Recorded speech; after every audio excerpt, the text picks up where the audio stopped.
Concentration of solution. Solution क्या होता था? सॉल्यूशन किसे बोलते हैं? Solvent plus solute. Okay,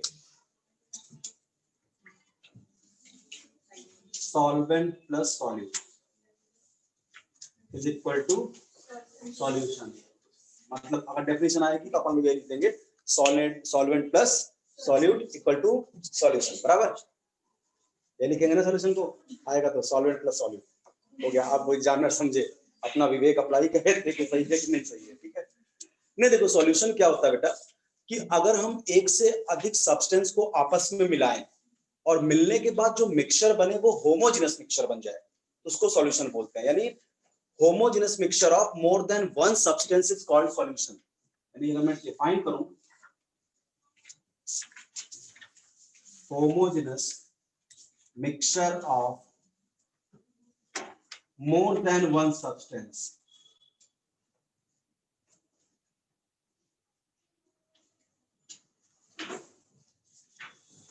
is called solution। अब बात आ रही होगी कि सर होमोजेनस क्या होता है ना? समांगी मिश्रण हिंदी में बोलते हैं, और हिंदी तो आप आती नहीं होगी। चलो इंग्लिश में समझते हैं क्या होता है।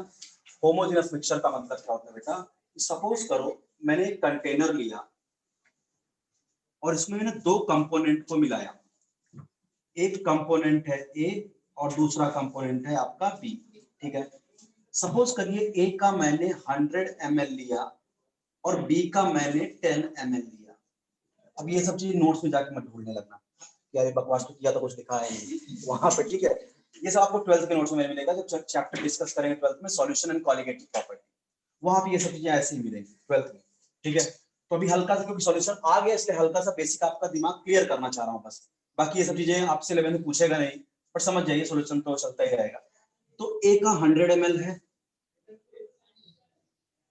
बी का 10 ml मिलाया, तो इसका मतलब बता बेटा ए और बी का रेशियो यहाँ क्या दिखना चाहिए अगर ए अपॉन बी करूं। आई होप आप समझ रहे होंगे कि ए ज्यादा है तो it will behave like a solvent, ठीक है। ये कम है तो सॉल्यूट होगा ना, तो जो ज्यादा होता है वो सॉल्वेंट होता है, जो कम होता है वो सॉल्यूट होता है। इसका मतलब इसका रेशियो जो मुझे इस सॉल्यूशन के अंदर दिखना चाहिए वो 10:1 का रेशियो दिखना चाहिए। मतलब every 10 ml of A contains 1 ml of B, यही दिखना चाहिए। तो सपोज करो बेटा मैंने 10 ml सॉल्यूशन की एनालिसिस किया तो मुझे क्या दिखा कि 10 ml ए में बी का 1 ml मौजूद दिखा। फिर मैं अगले 10 ml को देखा तो मुझे फिर दिखा 10 ml ए में बी का 1 ml प्रेजेंट है। फिर अगले 10 ml को देखा तो फिर मिला मुझे 10 ml ए में बी का 1 ml मौजूद है। यानी every 10 ml of A contains 1 ml of B. हर 10 ml ए में ए का बी का 1 ml है। कहीं ऐसा तो नहीं है कि यहाँ 10 ml ए में बी का 1 ml है लेकिन यहाँ 10 ml ए में बी का 0.5 है, ऐसा तो नहीं है ना? हर जगह तुम्हें सेम कंसंट्रेशन दिख रहा है क्या? हर 10 ml में बी का 1 ml, हर 10 ml में बी का 1 ml। ऐसे मिक्सचर को होमोजेनस मिक्सचर बोलते हैं। बात समझे ना? जहाँ सेम कंसंट्रेशन हो कि हर 10 ml में बी का 1 ml, हर 10, हाँ अगर यही होता कि इस 10 ml यहाँ के 10 ml ए में बी का 1 ml होता, यहाँ के 10 ml में बी का 2 ml होता या 3 ml होता या 0.5 कुछ अलग अलग मिलता तो उसको हेट्रोजेनस मिक्सचर बोलते। और हेट्रोजेनस मिक्सचर को कभी हम सॉल्यूशन नहीं बोलते। सॉल्यूशन का मतलब होता है होमोजेनस मिक्सचर, ठीक है। यानी एक से अधिक सब्सटेंस को मिलाइए और मिलने के बाद मिक्सचर कैसा हो जाए? होमोजेनस। मिक्सचर क्या बोलते हैं? सॉल्यूशन। कितनी बात समझ में आ गई? अच्छा, कंपोनेंट की बात करते हैं कि मेनली क्या होता है बेटा अपन लोग के सिलेबस में है क्या? Binary solution. Binary solution, binary solution का मतलब होता है इसमें केवल दो ही कंपोनेंट होंगे, टू कंपोनेंट, जिसमें से एक को आप सॉल्वेंट बोलोगे और दूसरे को आप सॉल्यूट बोलोगे, ठीक है। बाइनरी कंपोनेंट यानी अगर सॉल्यूशन में केवल दो ही चीजों को मिलाया है तो ऐसे सॉल्यूशन को क्या बोलते हैं? Binary solution. तीन चीजों को मिला दिया तो टर्नरी सॉल्यूशन, चार चीजों को मिला दिया क्वाटर्नरी सॉल्यूशन। बस एक को मिलाना तब बनेगा नहीं, एक सॉल्यूशन बनते नहीं, कम से कम दो तो होना चाहिए ना। मिक्सचर के लिए कम से कम दो चीज की रिक्वायरमेंट है। तो अपने में जितने भी न्यूमेरिकल पूछ जाते हैं ना बेटा सब बाइनरी पे होते हैं, जहां आपको टेंशन लेने की जरूरत नहीं है कि सर इसमें तो नमक, ठीक है, आपका पानी भी दे दिया सर, नमक भी दे दिया है, चीनी भी डाल दिया सर, नींबू का रस भी मिला दिया, किसको सॉल्यूट मानूं समझ ही नहीं आ रहा। ठीक है, ऐसा चक्कर ही नहीं फंसाएगा तुम्हारे सामने, साफ साफ एक सॉल्यूट एक सॉल्वेंट। लेकिन ऐसा नहीं है कि सॉल्यूशन टर्नरी नहीं हो सकता है 3 कंपोनेंट हो। जैसे अपन लोग घर में शरबत बनाते हैं, ठीक है, कोई मेहमान आ गया तो डिपेंड करता है कैसा मेहमान आया है ना, तो पानी पिला के निकाल, यहाँ तो मुंबई में पानी पिला के निकाल देते हैं। ठीक है, तो क्या होता है, हम लोग क्या बड़ा स्वागत करते हैं मेहमानों का, स्वैग से करते हैं लोग स्वागत। ठीक है, तो होता क्या है, अगर आपने सोचो सिर्फ पानी लिया और उसमें शुगर डाल दिया, शरबत बना दिया, तो यहाँ केवल 2 ही कंपोनेंट बेटे तुमने यूज किया, एक पानी और दूसरा शुगर। ये कैसा सॉल्यूशन होगा, बाइनरी। ये नॉर्मल लोग को पिलाएंगे। ठीक है, और जीजा जी आ गए तो उसमें थोड़ा सा नींबू भी डालेंगे, है ना, अभी मानदान है वो। ठीक है, तो थोड़ा सा उसमें नींबू का रस भी डाल दिया, तो वो टर्नरी सॉल्यूशन हो गया। और खास मेहमान आ गया, ठीक है, तो फिर आपने थोड़ा सा रुअफ़ज़ा वगैरह भी, रसना वगैरह डाल दी, चलो उसको और खुश कर देते हैं, वो कैसा होगा, क्वाटर्नरी सॉल्यूशन। अब बात यहाँ फंसती है, सर जब तक 2 कंपोनेंट है, अपने को समझ में आ रहा है एक सॉल्यूट है दूसरा सॉल्वेंट है, तो अगर 3 चीजें हो गई तब कितने सॉल्यूट कितने सॉल्वेंट, तब कैसे पहचानेंगे। हालांकि यह तुमसे कभी पूछेगा नहीं, बट एक जनरल नॉलेज के तरह जान जाओ बस। ठीक है, कि मान लीजिए आपके पास नींबू भी है, पानी भी है, शुगर भी है, तो समझो बेटा किसी भी सॉल्यूशन में सॉल्वेंट केवल एक ही होता है। पानी तुम्हारा सॉल्वेंट है, बाकी तुम जो नींबू मिला रहे हो, रसना मिला रहे हो, रुअफ़ज़ा मिला रहे हो, सब कुछ तुम्हारा सॉल्यूट है, सब कुछ तुम्हारा सॉल्यूट है। और वो चीजें अपने सिलेबस में है ही नहीं कि जहां 3-4 चीजों को मिला के आपसे क्वेश्चन पूछे। बाइनरी तक ही पूरी आईआईटी पूरी नीट खत्म होती है, टर्नरी हमको लगता है तुम एमएससी तक भी नहीं पढ़ोगे जब आप मास्टर्स कर लोगे। बात समझा। तो अब यहाँ पे देखिए सॉल्वेंट और सॉलिड कैसे पहचानते हैं, जो ज्यादा वो सॉल्वेंट, जो कम वो सॉलिड। जैसे अपन ने पिछले लेक्चर में बताया था ये सब बातें, मैं रिवाइज कर रहा हूँ आपके लिए बस। अगर मैं बोलूं मेरे पास 20% एथेनॉल है, गंदी चीज है जानते हो, एथेनॉल शराब बोलते हैं इसको, ठीक है, समझ रहे हो ना, हाँ ठीक है, 20% एथेनॉल। अब 20% एथेनॉल का मतलब क्या होता है, 20% एथेनॉल का मतलब अपने पास 20% एथेनॉल है और 80% वाटर है, जो बचा है वो पानी है। इसका मतलब यहाँ कौन ज्यादा है पहले बताओ, वाटर। तो ये हो गया बेटे सॉल्वेंट, ठीक है, और ये क्या हो गया सॉल्वेंट। अब मैंने बोला कि मेरे पास मान लीजिए 80% एथेनॉल है, 80% का मतलब 80 ml एथेनॉल मान लो या 80% एथेनॉल मान लो, बाकी का 20% क्या है, वाटर है। अब ज्यादा कौन है, अब ये बन गया सॉल्वेंट। मतलब दिमाग से कंफ्यूजन दूर करो कि पानी हमेशा सॉल्वेंट ही होता है, बात समझो ना। ये हो गया सॉल्वेंट और ये हो गया सॉल्यूट, ठीक है। इसके बाद एक दिमाग में बच्चों की प्रॉब्लम आती है, सर 50% एथेनॉल होगा तब तो बराबर बराबर होंगे, है ना, काफी लोग दिमाग में चल रहा होगा। 50% एथेनॉल और 50% वाटर, दोनों तो बराबर है, तो बेटा यहाँ आपकी मर्जी, आप अपने दिल की सुनो, जिसको आपको मानना है सॉल्वेंट मान लो, जिसको आपको मानना है सॉल्यूट मान लो, जब तक क्वेश्चन में खुद ना बोल दे ये सॉल्वेंट ये सॉल्यूट। बात समझे ना, 50% का हालांकि आएगा नहीं कभी भी, बट जानते सब, ठीक है। 50% हो गया तब क्या करोगे, किसी को भी सॉल्वेंट मान सकते हो, किसी को भी सॉल्यूट मान सकते हो। इतनी कहानी समझ में आई, ठीक है, बाइनरी टर्नरी कैसे सॉल्वेंट डिसाइड करते हैं, ठीक है। अच्छा, कभी कभी क्या बच्चों को बड़ा कंफ्यूजन होता है कि जैसे मैं बोल दूं कि आप ऐसा समझा करो कि सॉल्वेंट डिसाइड करने का एक तरीका और होता है कि जैसे जब देखो सपोज करो तुमने पानी लिया और तुमने आपका शुगर ले लिया, दोनों को मिलाया, ठीक है, मान लो मैं अमाउंट ना बताऊं कि कितना मिलाया, तब कहे सॉल्वेंट पहचानोगे। तो ऐसा समझो कि पानी का फिजिकल स्टेट क्या था, लिक्विड, पानी इज लिक्विड, फिजिकली लिक्विड है ना, और शुगर क्या होता है सॉलिड, यानी आपने एक लिक्विड को मिलाया एक सॉलिड को मिलाया है, फाइनली जो सॉल्यूशन बनता है उसकी फिजिकल स्टेट क्या होती है, लिक्विड। तो लिक्विड क्या था आपका, पानी या शुगर, तो हो गया सॉल्वेंट। बात समझा क्या, सॉल्यूशन बनने के बाद चेक करो कि तुमने जिन दोनों को मिलाया था उसमें से सॉल्यूशन ने किसकी फिजिकल स्टेट को अडॉप्ट किया है, वही आपका क्या होता है सॉल्वेंट होता है। एक दूसरा तरीका होता है पहचानने का, समझ में आया। अब बात करते हैं जरा कंसंट्रेशन ऑफ सॉल्यूशन।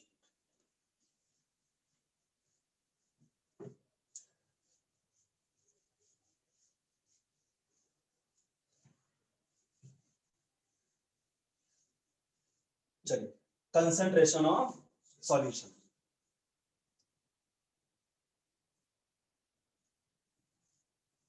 देखो बेटा, सॉल्यूशन की कंसंट्रेशन को एक्सप्रेस करने के बहुत सारे तरीके हैं, ठीक है, कम से कम 10 तरीका है इसका, ठीक है, मास percent, volume percent, mass by volume percent, molarity, molality, normality, mole fraction, parts पर मिलियन, पार्ट्स पर बिलियन, बहुत सारे तरीके हैं, बट अपने को 11th में सब नहीं पढ़ना है, अपने को केवल क्या, मोलैरिटी, मोलैलिटी, मोल फ्रैक्शन और मास परसेंट, यही चार है जो वहां पे पढ़ना है आपको। बट इनका डिवीजन कैसे हो जरा ये बताओ, क्योंकि कभी कभी क्या पूछ लेते हैं कि कौन सा कंसंट्रेशन टर्म टेम्परेचर को चेंज करने से चेंज होता है और कौन सा नहीं होता। तो क्या होगा बेटा, मैं सारे जितने भी कंसंट्रेशन टर्म है उनको दो पार्ट्स में स्प्लिट कर रहा हूं। कुछ कंसंट्रेशन टर्म वो होते हैं जो मास डिपेंडेंट होते हैं, यानी उनके फॉर्मूले में आपको डिनोमिनेटर और न्यूमरेटर दोनों में मास ही दिखने वाला है, ठीक है, मास डिपेंडेंट। नोट्स में अभी ऐसा नहीं है, परेशान मत होना, ये 12th के नोट्स में आपको मिलेगा जो मैं वहां पे लिखवाया हूँ। ये चैप्टर पढ़ूंगा और मैं आपको याद दिलाऊंगा, जब आप मुझसे मिले थे तो मैंने आपको ये सब बातें बताई थी 12th में, और पहला चैप्टर में सॉल्यूशन कॉलिगेटिव भी पढ़ाता हूँ वहां पे। मास डिपेंडेंट और वॉल्यूम डिपेंडेंट। आपको पता है बेटा, मास कभी भी टेम्परेचर पे डिपेंड नहीं करता, टेम्परेचर को मतलब चेंज करने से मास चेंज नहीं होता, बराबर, ये सब आप जानते होंगे कि आप यहाँ पे बैठे हो तो 22 डिग्री सेल्सियस का टेम्परेचर है, आप घर से जितने वेट के आए होगे उतने ही होगे, यहाँ पे बाहर निकल जाओगे 50 पे भी तो आपका वेट थोड़ी चेंज हो जाएगा कि पसीना आ गया ढल गया, ठीक है। तो mass dependent and volume dependent. तो मास डिपेंडेंट क्या होता है, ये जो कंसंट्रेशन टर्म होते हैं, they do not depend upon temperature, do not depend upon temperature. अब इसमें क्या क्या होगा, एग्जाम्पल अगर मैं बात करूं तो मास परसेंट, मास परसेंट, इसको वेट बाय वेट परसेंट भी बोलते हैं। मोल फ्रैक्शन, इसको अपन लोग जीटा से रिप्रेजेंट करते हैं। उसके बाद हो जाएगा आपका, जो टेम्परेचर डिपेंड नहीं करेगा, मोलैलिटी, इसको स्मॉल एम से डिनोट करते हैं। पार्ट्स पर मिलियन, पीपीएम, पार्ट्स पर मिलियन, ये भी क्या है, मास डिपेंडेंट है, यानी इस पे टेम्परेचर को चेंज करने से ये सब कंसंट्रेशन टर्म चेंज नहीं होते। लेकिन अगर इनकी बात करूं, मास परसेंट बाय वॉल्यूम, देखो फार्मूले में वॉल्यूम आ गया क्या, और वॉल्यूम जो होता है टेम्परेचर को चेंज करने से चेंज होता है। आप भाई कोई वाटर रखिए, उसको अगर आप नॉर्मल भी रख दोगे तो पानी इवापोरेट हो जाएगा, वॉल्यूम कम हो जाएगा। अगर टेम्परेचर ज्यादा है सराउंडिंग का तो पानी जल्दी जल्दी इवापोरेट होगा, वॉल्यूम जल्दी सडन ड्रॉप हो जाएगा। टेम्परेचर कम है तो धीरे धीरे इवापोरेट होगा, बराबर है, ठीक है। तो weight by volume, volume by volume percent, molarity, इसको कैपिटल एम से डिनोट करते हैं। नॉर्मेलिटी, इसको कैपिटल एन से डिनोट करते हैं। तो ये सब कुछ ऐसे कंसंट्रेशन टर्म है जो वॉल्यूम डिपेंडेंट है, और जो वॉल्यूम पे डिपेंड करते हैं वो टेम्परेचर डिपेंडेंट भी होते हैं, क्योंकि वॉल्यूम चेंज कर, टेम्परेचर चेंज करने से वॉल्यूम चेंज होता है। बात समझा। तो मोस्टली ये बहुत पूछा जाता है ये वाला कि which of the following concentration do not depend upon temperature. Mole fraction और मोलैलिटी कई बार आया हुआ है, ठीक। तो अपने को यहां से पढ़ना क्या है, केवल मास परसेंट पढ़ना है, मोल फ्रैक्शन पढ़ना है, मोलैलिटी, और इधर से मोलैरिटी, इतना। और ये भी हम बहुत ज्यादा डिटेल में 11th में नहीं करेंगे, हम केवल आपको 11th में कितने रिक्वायरमेंट है, क्योंकि आपके पीछे जो क्वेश्चन दिए हैं उसमें ये सब दिया ही नहीं है इस साल के लिए। लेकिन नेक्स्ट ईयर जब आप सॉल्यूशन कॉलिगेटिव चैप्टर पढ़ोगे तो इन पे बहुत अच्छे अच्छे क्वेश्चंस मिलते हैं, ठीक है, आपके बोर्ड में भी और आपके एंट्रेंस एग्जामिनेशन में भी। तो यहाँ पे आपका फोकस क्या होना चाहिए, सबका डेफिनेशन याद कर लो, सबका फार्मूला याद कर लो, ठीक है। बाकी इन सब पे अच्छे अच्छे क्वेश्चन हम नेक्स्ट ईयर लेंगे, क्योंकि अपन लोग के एंट्रेंस 11th के बाद तो देंगे नहीं, 12th पास होने के बाद ही एंट्रेंस दोगे, तब तक हम सब कुछ पढ़ लेंगे। बात समझा क्या, ठीक है। अभी इतना डिटेल नहीं करेंगे, क्योंकि मोलैरिटी में ही कम से कम मैं 1 घंटे का डिस्कशन करता हूँ, कि मोलैरिटी ऑफ मिक्सिंग समझाता हूँ, मोलैरिटी ऑफ डाइल्यूशन समझाता हूँ, मोलैरिटी ऑफ आयन समझाता हूँ। लेकिन ये सब 11th में अभी आप डाइजेस्ट नहीं कर पाओगे इतनी बातें, ठीक है, क्योंकि अभी आप थर्मोर्मो का उतना अच्छा नॉलेज आपको है नहीं, थर्मोडायनेमिक्स वगैरह का, कि एंथैल्पी क्या होती है, ये क्या होती है। तो अपन लोग जब 12th में पढ़ेंगे ना, क्योंकि ये सब चीजें 12th में आती हैं तो 11th में आप बहुत कुछ पढ़ लेते हो, क्योंकि आप कहीं ना कहीं आयनिक इक्विलिब्रियम पढ़ डालते हो, केमिकल इक्विलिब्रियम पढ़ डालते हो, तो चीजें समझना आसान हो जाता है।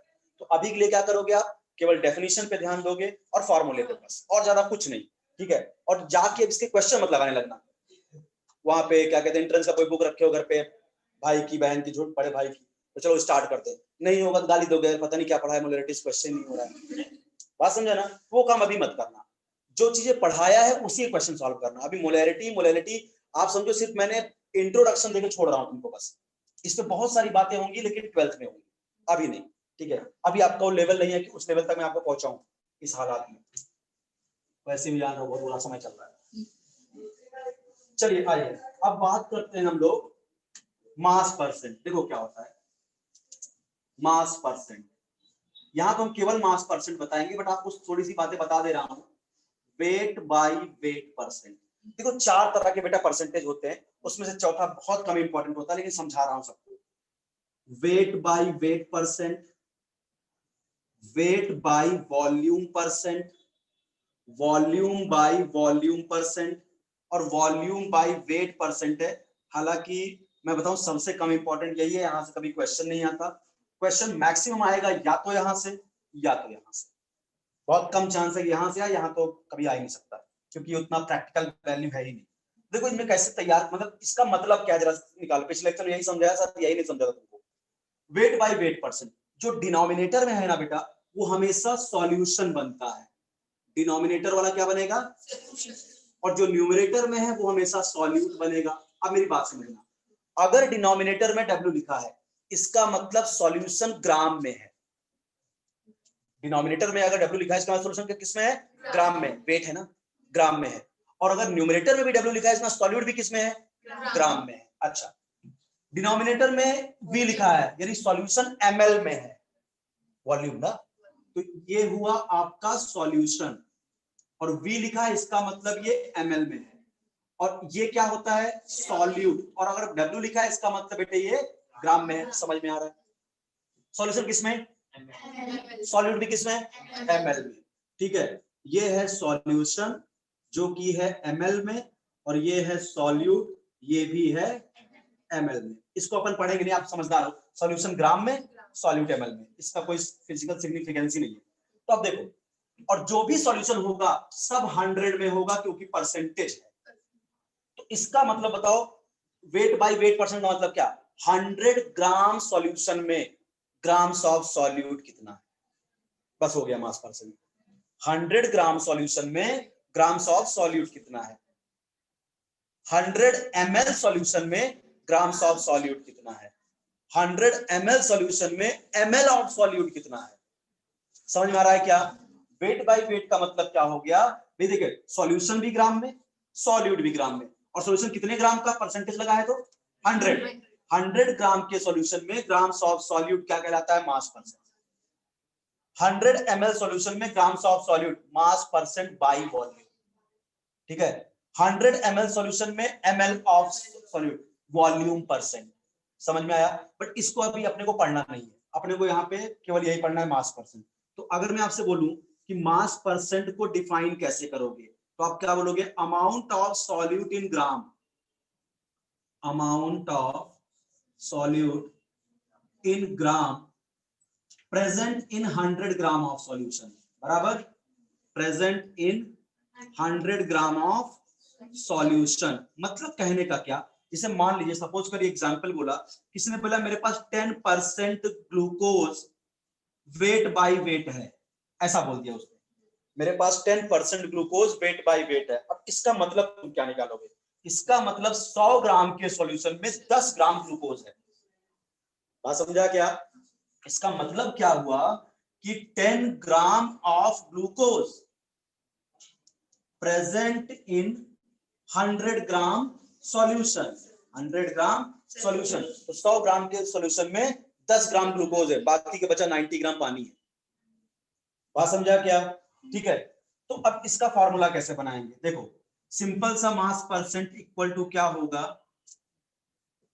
बताइए, न्यूमरेटर में क्या है, मास ऑफ सॉल्यूट है क्या, तो न्यूमरेटर में है बेटा मास ऑफ सॉल्यूट। अच्छा, डिनोमिनेटर में क्या लिखूंगा, mass of solution, mass of solution into 100, बस ये हो गया इसका फॉर्मूला। और देखो ऊपर भी मास, नीचे भी मास, तो क्या टेम्परेचर पर डिपेंड करेगा? इसीलिए मास परसेंट टेम्परेचर डिपेंड नहीं करता। बात समझा क्या? अच्छा एक बार अपन लोग क्या करेंगे, यहाँ थोड़ा सा कन्वेंशन फॉलो करेंगे कि मैं जब भी सॉल्यूट लिखना होगा बेटा, सॉल्यूट के लिए मैं कैपिटल बी टर्म इस्तेमाल करूंगा। ठीक, कुछ बुक्स में क्या करते हैं, सॉल्वेंट के लिए 1, सॉल्यूट के लिए 2 लिखा रहता है, परेशान मत होना। ठीक है, सॉल्वेंट के लिए मैं कैपिटल ए का इस्तेमाल करूंगा। ठीक है, अच्छा मैं जहां पे भी मास लिखना होगा वहां मैं डब्ल्यू का इस्तेमाल करूंगा, और जहां पे मोलर मास लिखना होगा वहां मैं कैपिटल एम का इस्तेमाल करूंगा। ये कन्वेंशन में पूरे अभी इसमें फॉलो करूंगा कंसंट्रेशन में। तो अच्छा बताओ, मास परसेंट का मतलब, इधर लिख देता हूं क्या, मास परसेंट का मतलब weight by weight percent, mass of solute, तो मास के लिए क्या लिखूं?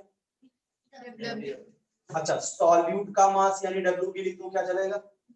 बराबर अपॉन मास ऑफ सॉल्यूशन। अगर डायरेक्ट दे दिया सॉल्यूशन का मास तो बड़ी अच्छी बात है, नहीं तो क्या मैं सॉल्यूट और सॉल्वेंट के मास को ऐड कर दूं तो क्या सॉल्यूशन का मास आएगा?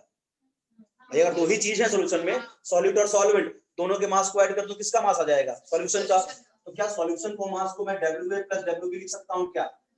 इनटू 100। ये हो गया, समझ में आया?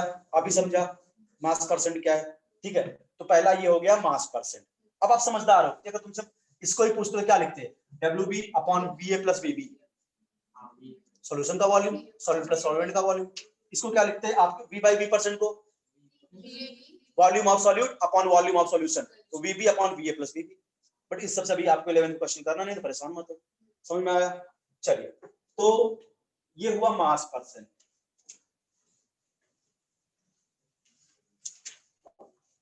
नेक्स्ट इस पे बहुत सारे क्वेश्चन भी करेंगे, इतना आसान नहीं, इतना तो लग रहा है बस हो गया खत्म। इससे बड़े बढ़िया बढ़िया क्वेश्चन आते हैं, लेकिन उसको नेक्स्ट टाइम आपको बताएंगे इस पे क्वेश्चन कैसे करना है। आइए अब बात करते हैं सेकंड कंसंट्रेशन टर्म, जो लेते हैं बेटा मोल फ्रैक्शन। मोल फ्रैक्शन, इसको बेटा जीटा से डिनोट करते हैं। मोल फ्रैक्शन को जीटा से डिनोट करते हैं। देखो फ्रैक्शन कैसे अपन लोग निकालते हैं, सपोज कर बेटा कि मेरे पास एक सॉल्यूशन है, इसमें दो कंपोनेंट है ए और बी, और आप समझदार हो, ए का मतलब मेरा सॉल्वेंट होगा, बी का मतलब मेरा सॉल्यूट होगा, बराबर? ए सॉल्वेंट बी सॉल्यूट, ठीक है। अच्छा मान लो इनके जो नंबर ऑफ मोल्स हैं सॉल्यूशन के अंदर, ए का 1 मोल है सॉल्यूशन में और इसका 3 मोल है सॉल्यूशन में, ठीक है, बी का 3 मोल है। तो मोल फ्रैक्शन कैसे निकलेगा? आपने मैथ पढ़ा होगा, फ्रैक्शन कैसे निकालते हैं? ए का फ्रैक्शन क्या होगा? 1/4, ए का मोल अपॉन टोटल मोल। फ्रैक्शन कैसे निकालते हैं मैथ में भाई? मोल फ्रैक्शन ऑफ ए यानी ए का mole upon total mole 3/4। B का मोल फ्रैक्शन कैसे आएगा? 3/4, यानी समझ में आ गया आपको मोल फ्रैक्शन निकालना। किसी भी कंपोनेंट का मोल फ्रैक्शन कैसे निकालोगे? उस कंपोनेंट का मोल न्यूमरेटर में रखोगे, टोटल मोल डिनोमिनेटर में रखोगे, ठीक है। यानी मोल फ्रैक्शन क्या होता है बेटा कि number of moles of solute, ये डेफिनेशन है, और solvent present in 1 mole solution. अब ये प्रूव कर दूंगा इस बात को, प्रेजेंट इन 1 मोल सॉल्यूशन। एक मोल सॉल्यूशन, बहुत ध्यान समझना, एक मोल सॉल्यूशन में सॉल्यूट का कितना मोल है वो सॉल्यूट का मोल फ्रैक्शन कहलाएगा। एक मोल सॉल्यूशन के अंदर सॉल्वेंट का कितना मोल है वो सॉल्वेंट का मोल फ्रैक्शन कहलाएगा। तो यहां से एक बात दिमाग में चल रही होगी, इसका मतलब जितने भी कंपोनेंट है सबके मोल फ्रैक्शन का सम 1 आता होगा भाई। जितने कंपोनेंट है उनके मोल फ्रैक्शन का सम 1 आएगा, तभी तो बोलो ना 1 मोल सॉल्यूशन में सॉल्यूट का मोल, सॉल्यूट का मोल फ्रैक्शन, 1 मोल सॉल्यूशन में सॉल्वेंट का मोल, सॉल्वेंट का मोल फ्रैक्शन। मैं प्रूफ कर देता हूं, चलिए। ए का मोल फ्रैक्शन कितना? 1/4। बी का मोल फ्रैक्शन कितना? 3/4। ये बराबर यानी 4/1 आया कि नहीं? बात समझा क्या? इसका मतलब सॉल्यूशन में जितने भी कंपोनेंट होते हैं उन सब के मोल फ्रैक्शन को जब जोड़ोगे तो 1 ही आएगा। अब यहाँ 2 है, 3 होते तब भी 1 आता, 10 होते तब भी 1 आता, ठीक है, क्योंकि टोटल ऐड करने पर आपको 1 ही है, फ्रैक्शन को ऐड करोगे तो 1 ही आएगा, बराबर। तो जितने भी कंपोनेंट होते सबके मोल फ्रैक्शन का सम हमेशा 1 होता है। अपन लोग बोल सकते हैं zeta A plus zeta B equal to 1। बोलो सर आप कितना ही क्यों लिख रहे हो? क्योंकि हमारा सारा टॉपिक है बाइनरी सॉल्यूशन, ठीक है, जहां दो ही कंपोनेंट होते हैं, तो दोनों के मोल फ्रैक्शन का सम क्या होगा? 1। अब बता सर कि ए का मोल फ्रैक्शन का फॉर्मूला क्या बनेगा, तो भैया आप यही बनाओ, ये ए का मोल फ्रैक्शन, ये क्या लिखा है, ए का मोल लिखा है क्या, 1 मोल किसका था, ए का, यानी क्या है आपका ए का mole fraction in number of moles of A बराबर number of moles of A, और 4 क्या है 1 + 3 total number of moles, total कैसे निकलेगा, number of moles of A plus number of moles of B, ये हो गया, यानी zeta equal to number of moles को स्मॉल एन से दिखाते हैं, number of moles of A n A upon N A plus N B, हो गया ये मोल फ्रैक्शन ऑफ ए। इसका मतलब अगर मैं मोल फ्रैक्शन ऑफ बी लिखूं तो ऊपर रखूंगा बी का मोल और नीचे रखूंगा total mole N A plus N B, ये बी का मोल फ्रैक्शन आ गया। तो मोल फ्रैक्शन जब भी निकालना हो किसी भी कंपोनेंट का, उसका मोल आप कहां रखिए न्यूमरेटर में और टोटल मोल रखिए डिनोमिनेटर में, ठीक है। और आप चाहो तो इसको देखो जोड़ के देख लो, zeta A plus zeta B को जोड़ो, जीटा ए क्या है N A upon N A plus N B, zeta B क्या है N B upon N A plus N B, इसको जोड़िए N A plus N B upon N A plus N B equal to 1, समझा क्या। तो solution में जितने भी कंपोनेंट होते हैं सबके मोल फ्रैक्शन का सम क्या होता है 1। अब हमारा बाइनरी सॉल्यूशन है तो मेरे पास 2 ही कंपोनेंट है, हो सकता है a plus B plus C भी होता तब भी zeta A plus zeta B plus zeta C करता तब भी 1 ही आता, बट अपने को बाइनरी पे ही ध्यान देना है, बात समझा। एक का निकाल लेंगे मोल फ्रैक्शन, दूसरे का इससे सॉल्व कर लेंगे, जो भी आएगा 1 से माइनस कर देंगे, ठीक है। जैसे फॉर एग्जांपल देखो, इसको समझ में आ गया क्या, अच्छा बताओ फॉर्मूले में ऊपर क्या है मोल, मोल नीचे भी क्या है मोल, जब मास टेम्परेचर पे डिपेंड नहीं करता तो मोल भी टेम्परेचर में डिपेंड करेगा, सिंपल भैया, मास नहीं डिपेंड कर रहा है टेम्परेचर पे तो मोल भी नहीं डिपेंड करेगा। बात आती है सर क्यों, क्योंकि number of moles equal to होता है मास अपॉन मोलर मास, बराबर है कि नहीं भाई, नंबर ऑफ मोल्स के फॉर्मूले में क्या आएगा मास अपॉन मोलर मास, ऊपर भी मास नीचे भी मास, तो ये भी टेम्परेचर में डिपेंड करेगा, बात समझा क्या। तो मोल फ्रैक्शन भी टेम्परेचर इंडिपेंडेंट होता है, टेम्परेचर को चेंज करने से मोल फ्रैक्शन चेंज नहीं होता। जैसे एक क्वेश्चन ले लेते हैं,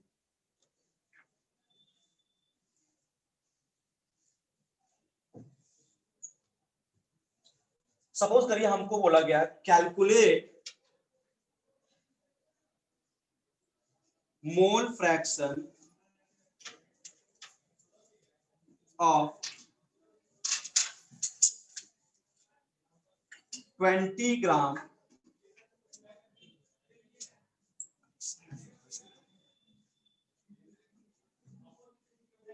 if we have 20 gram NaOH and 90 gram water, calculate mole fraction of each component, ठीक है, calculate mole fraction of each component, दोनों कंपोनेंट का मोल फ्रैक्शन बताइए, दोनों का आपको मास दिया है। अच्छा एक बात बताओ, बहुत ध्यान समझना, अगर मैं मोल फ्रैक्शन ऑफ NaOH लिखूं तो मुझे ऊपर रखना होगा number of moles of NaOH, जिसका मोल फ्रैक्शन निकालना है उसका मोल ऊपर रखना होगा, और नीचे टोटल मोल रखना होगा, यानी number of moles of NaOH plus number of moles of water.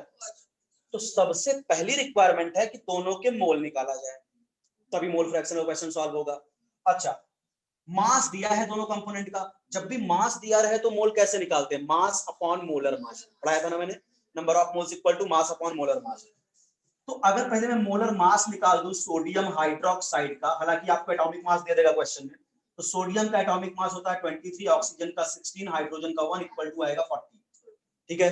और अगर मैं मोलर मास ऑफ वाटर लूं, अब तो सबको याद हो गया होगा 18 ही आने वाला है, 2 × 1 + 16 यानी 18, ये इसके मोलर मास हो गए।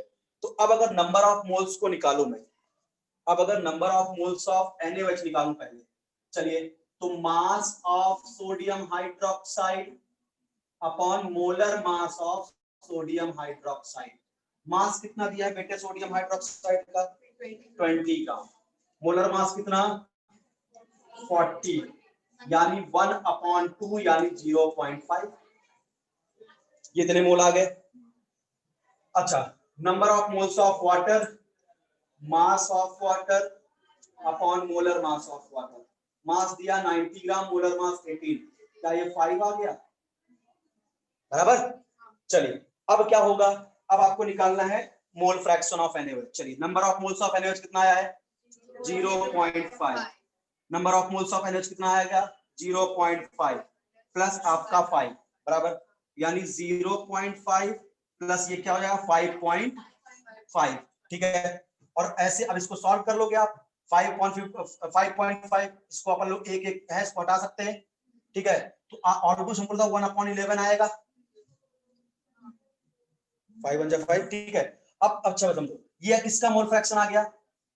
अब इसको सॉल्व करोगे तो एक से कम ही आएगा, तुम खुद समझदार हो कि ये कितना आएगा, एक से कम ही आएगा। अगर इसको मैं डिवाइड भी करूं तो 0.0 बढ़ाऊंगा, 0 बढ़ाऊंगा 0.99 समथिंग ऐसा कुछ आएगा। तो ये आ गया किसका मोल फ्रैक्शन? NaOH का। अब बात आता है वाटर का, तो वाटर का भी तुम निकाल सकते हो। Mole fraction of water equal to number of moles of water upon number of moles of NaOH plus number of moles of water. Number of moles of water 5 और ये हो गया 0.5 प्लस 5 बराबर, तो यहाँ पे क्या हो जाएगा आपका 5 अपॉन 5.5। अब इसको भी अपन लोग नीचे 10 से मल्टीप्लाई कर लो। अगर ऊपर नीचे 10 से मल्टीप्लाई करो तो ऊपर क्या बन जाएगा 50 और ये 55। इसको भी अपन लोग सॉल्व करेंगे तब भी क्या आएगा 1 से कम ही आएगा। ये दोनों आपका क्या आ गया मोल फ्रैक्शन। इन्हें कुल मिला के करना क्या है, सिर्फ नंबर ऑफ मोल्स निकालना है और रख देना है फॉर्मूले। समझा क्या? ये हो गया मोल फ्रैक्शन। काम की बात क्या थी, जिस भी कंपोनेंट का मोल फ्रैक्शन निकालना हो उस कंपोनेंट का मोल आप रखोगे न्यूमरेटर में, टोटल मोल डिनोमिनेटर में, और जितने भी कंपोनेंट सॉल्यूशन में होंगे सबके मोल फ्रैक्शन का सम हमेशा 1 आएगा। और ये टेम्परेचर डिपेंडेंट नहीं है, इंडिपेंडेंट। बस में टेम्परेचर डिपेंड नहीं करता। ये हो गया मोल फ्रैक्शन। बाकी इनके अंदर का जो ट्विस्ट एंड टर्न्स है उसके लिए आप थोड़ा सा वेट करिए, अप्रैल मई का जब ये चैप्टर पढ़ाऊंगा।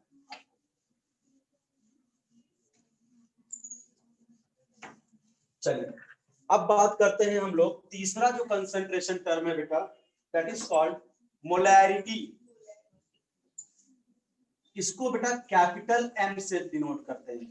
ठीक है, 11th में आपसे डेफिनेशन पूछेगा, डिफाइन मोलैरिटी।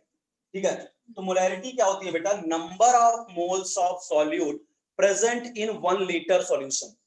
1 लीटर सॉल्यूशन में सॉल्यूट के कितने मोल्स प्रेजेंट है, 1 लीटर के सॉल्यूशन में सॉल्यूट का कितना मोल प्रेजेंट है, दैट इज कॉल्ड मोलैरिटी। यानी अगर मैं डिफाइन करूं तो number of moles of solute present in 1 litre solution, बहुत इंपॉर्टेंट है 1 लीटर सॉल्यूशन। 1 लीटर सॉल्यूशन में सॉल्यूट के मोल्स क्या कहलाते हैं, मोलैरिटी। इसका मतलब अगर मैं इसका फॉर्मूला तैयार करना चाहूं, बहुत ध्यान समझना, तो मोलैरिटी इक्वल टू क्या, न्यूमरेटर में शायद लिखा जाएगा number of moles of solute बराबर number of moles of solute, और डिनोमिनेटर में रखना होगा वॉल्यूम ऑफ सॉल्यूशन। डिनोमिनेटर में रखना होगा वॉल्यूम ऑफ सॉल्यूशन। और क्वेश्चन करते समय एक बात का ध्यान रखना, न्यूमेरिकल करते समय वॉल्यूम सॉल्यूशन का हमेशा लीटर में ही होना चाहिए। अगर वो ml में दिया है तो उसको लीटर में कन्वर्ट कर लेना पहले क्वेश्चन करते समय।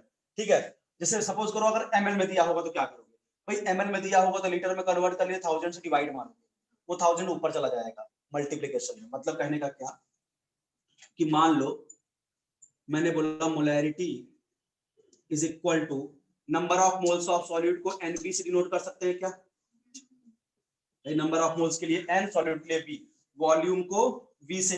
अगर मान लो ये ml में दिया है तो आप क्या करोगे, इस ml को लीटर में बदलने के लिए 1000 से क्या मारोगे डिवाइड, और ये 1000 चला जाएगा ऊपर। अगर ml में ये दिया है तो इनटू क्या हो जाएगा 1000, और ये आपका मोलैरिटी का फॉर्मूला बन जाएगा अगर ml में दिया है। ठीक है, समझदार इसको याद, मैं नहीं बोलूंगा याद करो कि अगर ml में दिया है लीटर में कन्वर्ट के लिए 1000 डिवाइड ही मारोगे। और मैं बता रहा हूं ये बहुत कम इस्तेमाल करोगे, 90% केस में तुम यही इस्तेमाल करने वाले हो, क्योंकि कभी वॉल्यूम लीटर में देता ही नहीं, बार बार ml में देता। ठीक है, जैसे एग्जांपल एक क्वेश्चन कर लेते हैं। अच्छा पहले यूनिट की बात कर लेते हैं, भैया इसकी यूनिट क्या हो, मोलैरिटी की यूनिट। ऊपर क्या है मोल, तो ऊपर तो हो गया मोल, नीचे क्या है लीटर, तो मोल पर लीटर। मोलैरिटी की यूनिट क्या हो जाएगी, मोल पर लीटर, या इसी को बोलते हैं बेटा मोलार। और कैपिटल एम यूज करते हैं। मोल पर लीटर को ही शॉर्ट फॉर्म में क्या बोलते हैं, मोलार। ठीक है, अब खुद देखो इसके फॉर्मूले में क्या आया है, वॉल्यूम आया है क्या। मोल्स तो टेम्परेचर पर नहीं डिपेंड करता, लेकिन वॉल्यूम करता है, इसका मतलब टेम्परेचर डिपेंडेंट हो गया। बस टेम्परेचर को चेंज करने से मोलैरिटी चेंज हो जाएगी। ठीक है, जैसे क्वेश्चन कर लेते हैं, कैलकुलेट मोलैरिटी ऑफ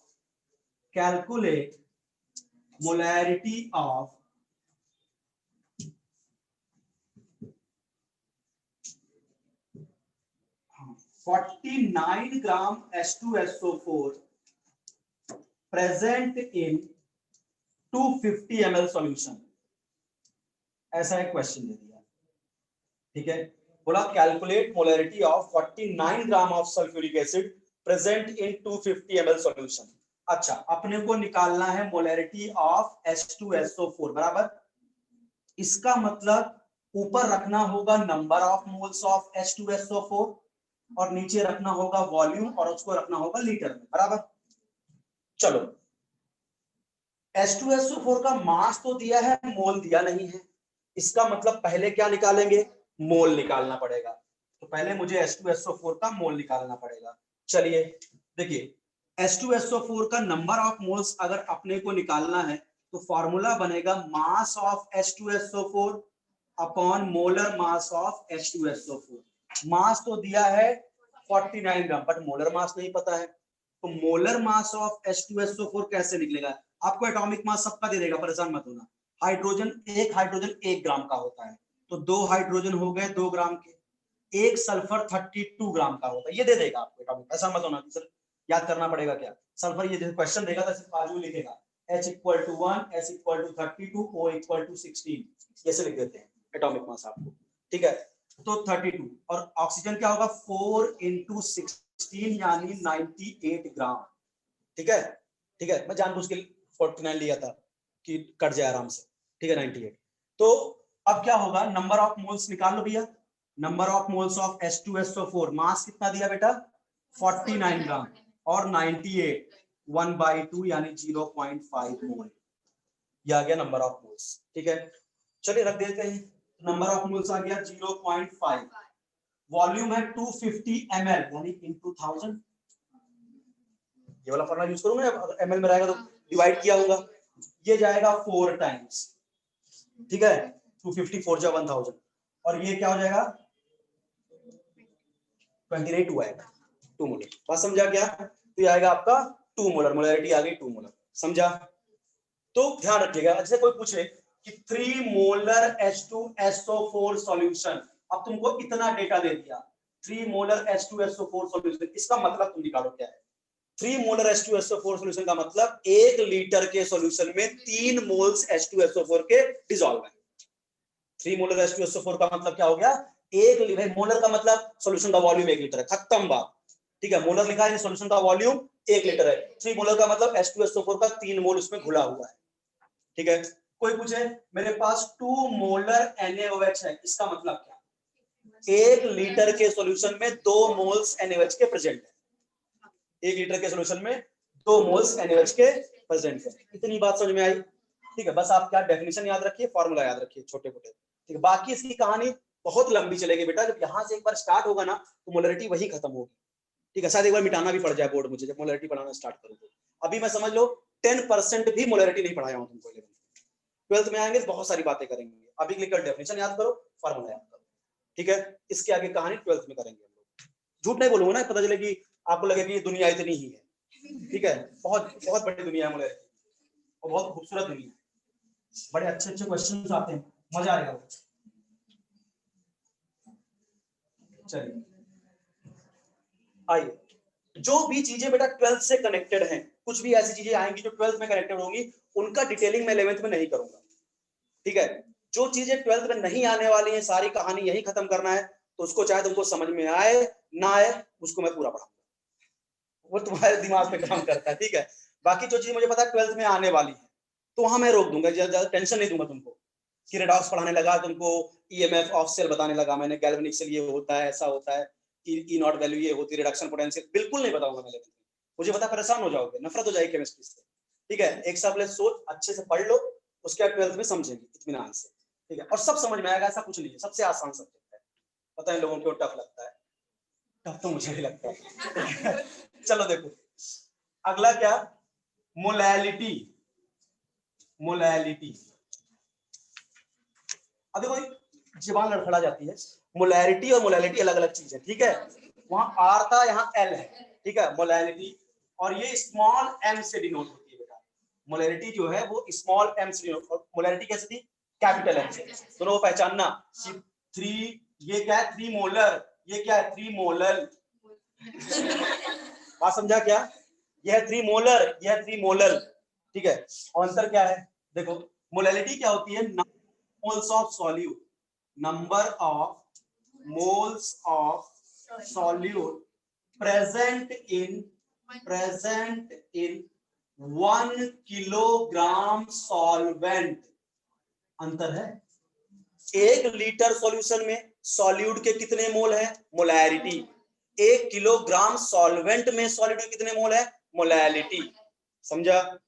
अगर इसका हम फॉर्मूला तैयार करने की कोशिश करें तो मोलैलिटी इक्वल टू, न्यूमरेटर में तो वही रहेगा जैसा मोलैरिटी में था, number of moles of solute, बराबर।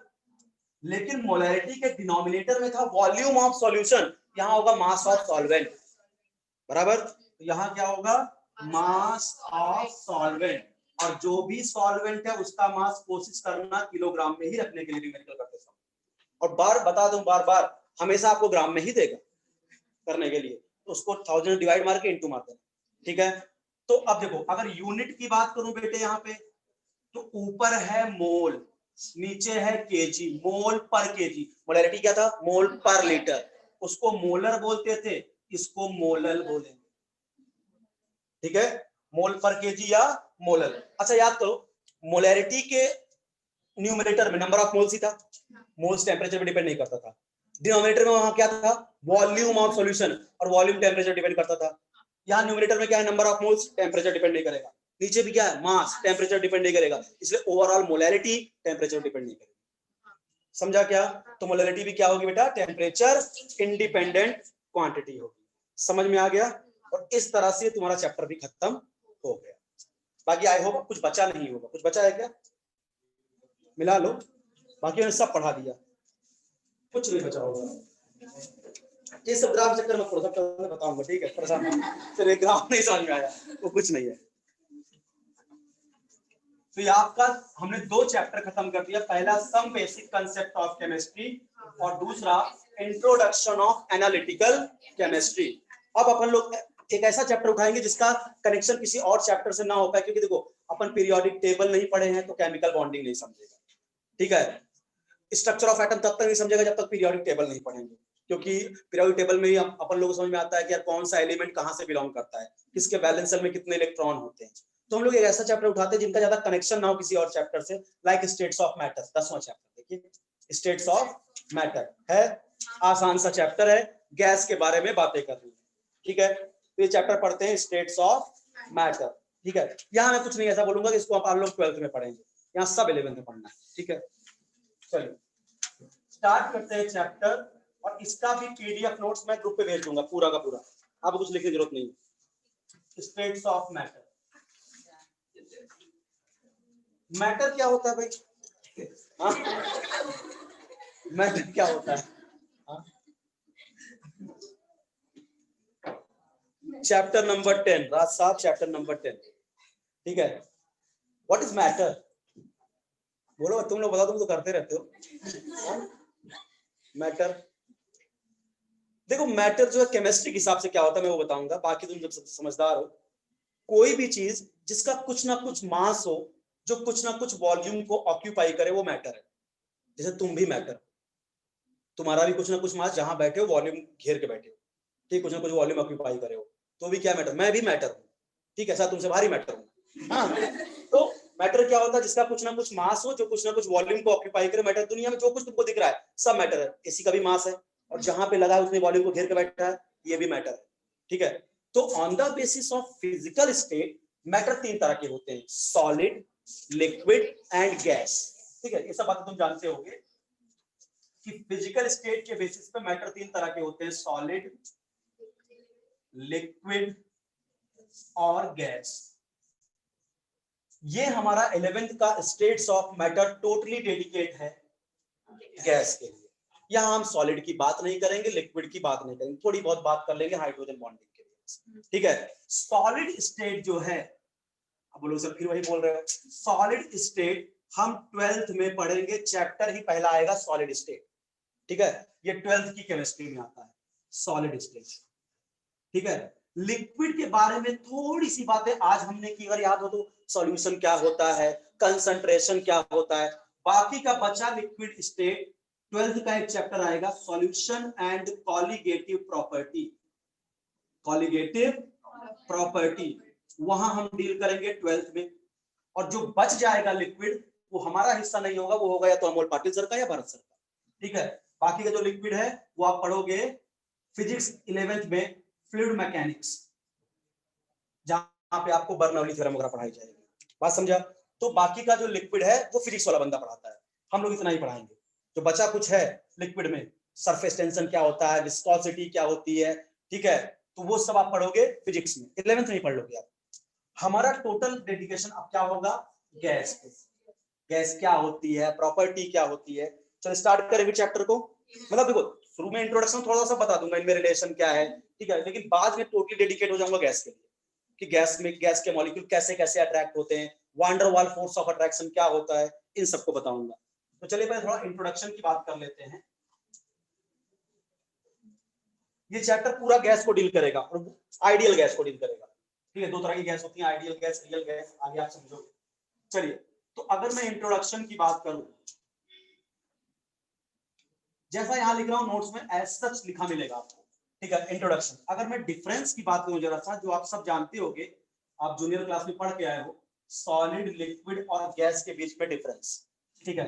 अगर इधर प्रॉपर्टी ले लो, किन किन प्रॉपर्टी में डिफरेंस देखना चाहता हूं, तो अगर मैं पहले ले लूं inter molecular force, inter molecular force, अपने को पता है बेटा कि सॉलिड में क्या होता है, जितने मॉलिक्यूल से मिलकर सॉलिड बना है वो बड़े पास पास रहते हैं, बराबर, बिल्कुल क्लोजली पैक्ड होते हैं, बिल्कुल पास पास रहते हैं। और अगर सॉलिड जिन मॉलिक्यूल से मिलकर बना है वो बहुत पास पास है, इसका मतलब मॉलिक्यूल के बीच जबरदस्त फोर्स ऑफ अट्रैक्शन है, बात समझा ना।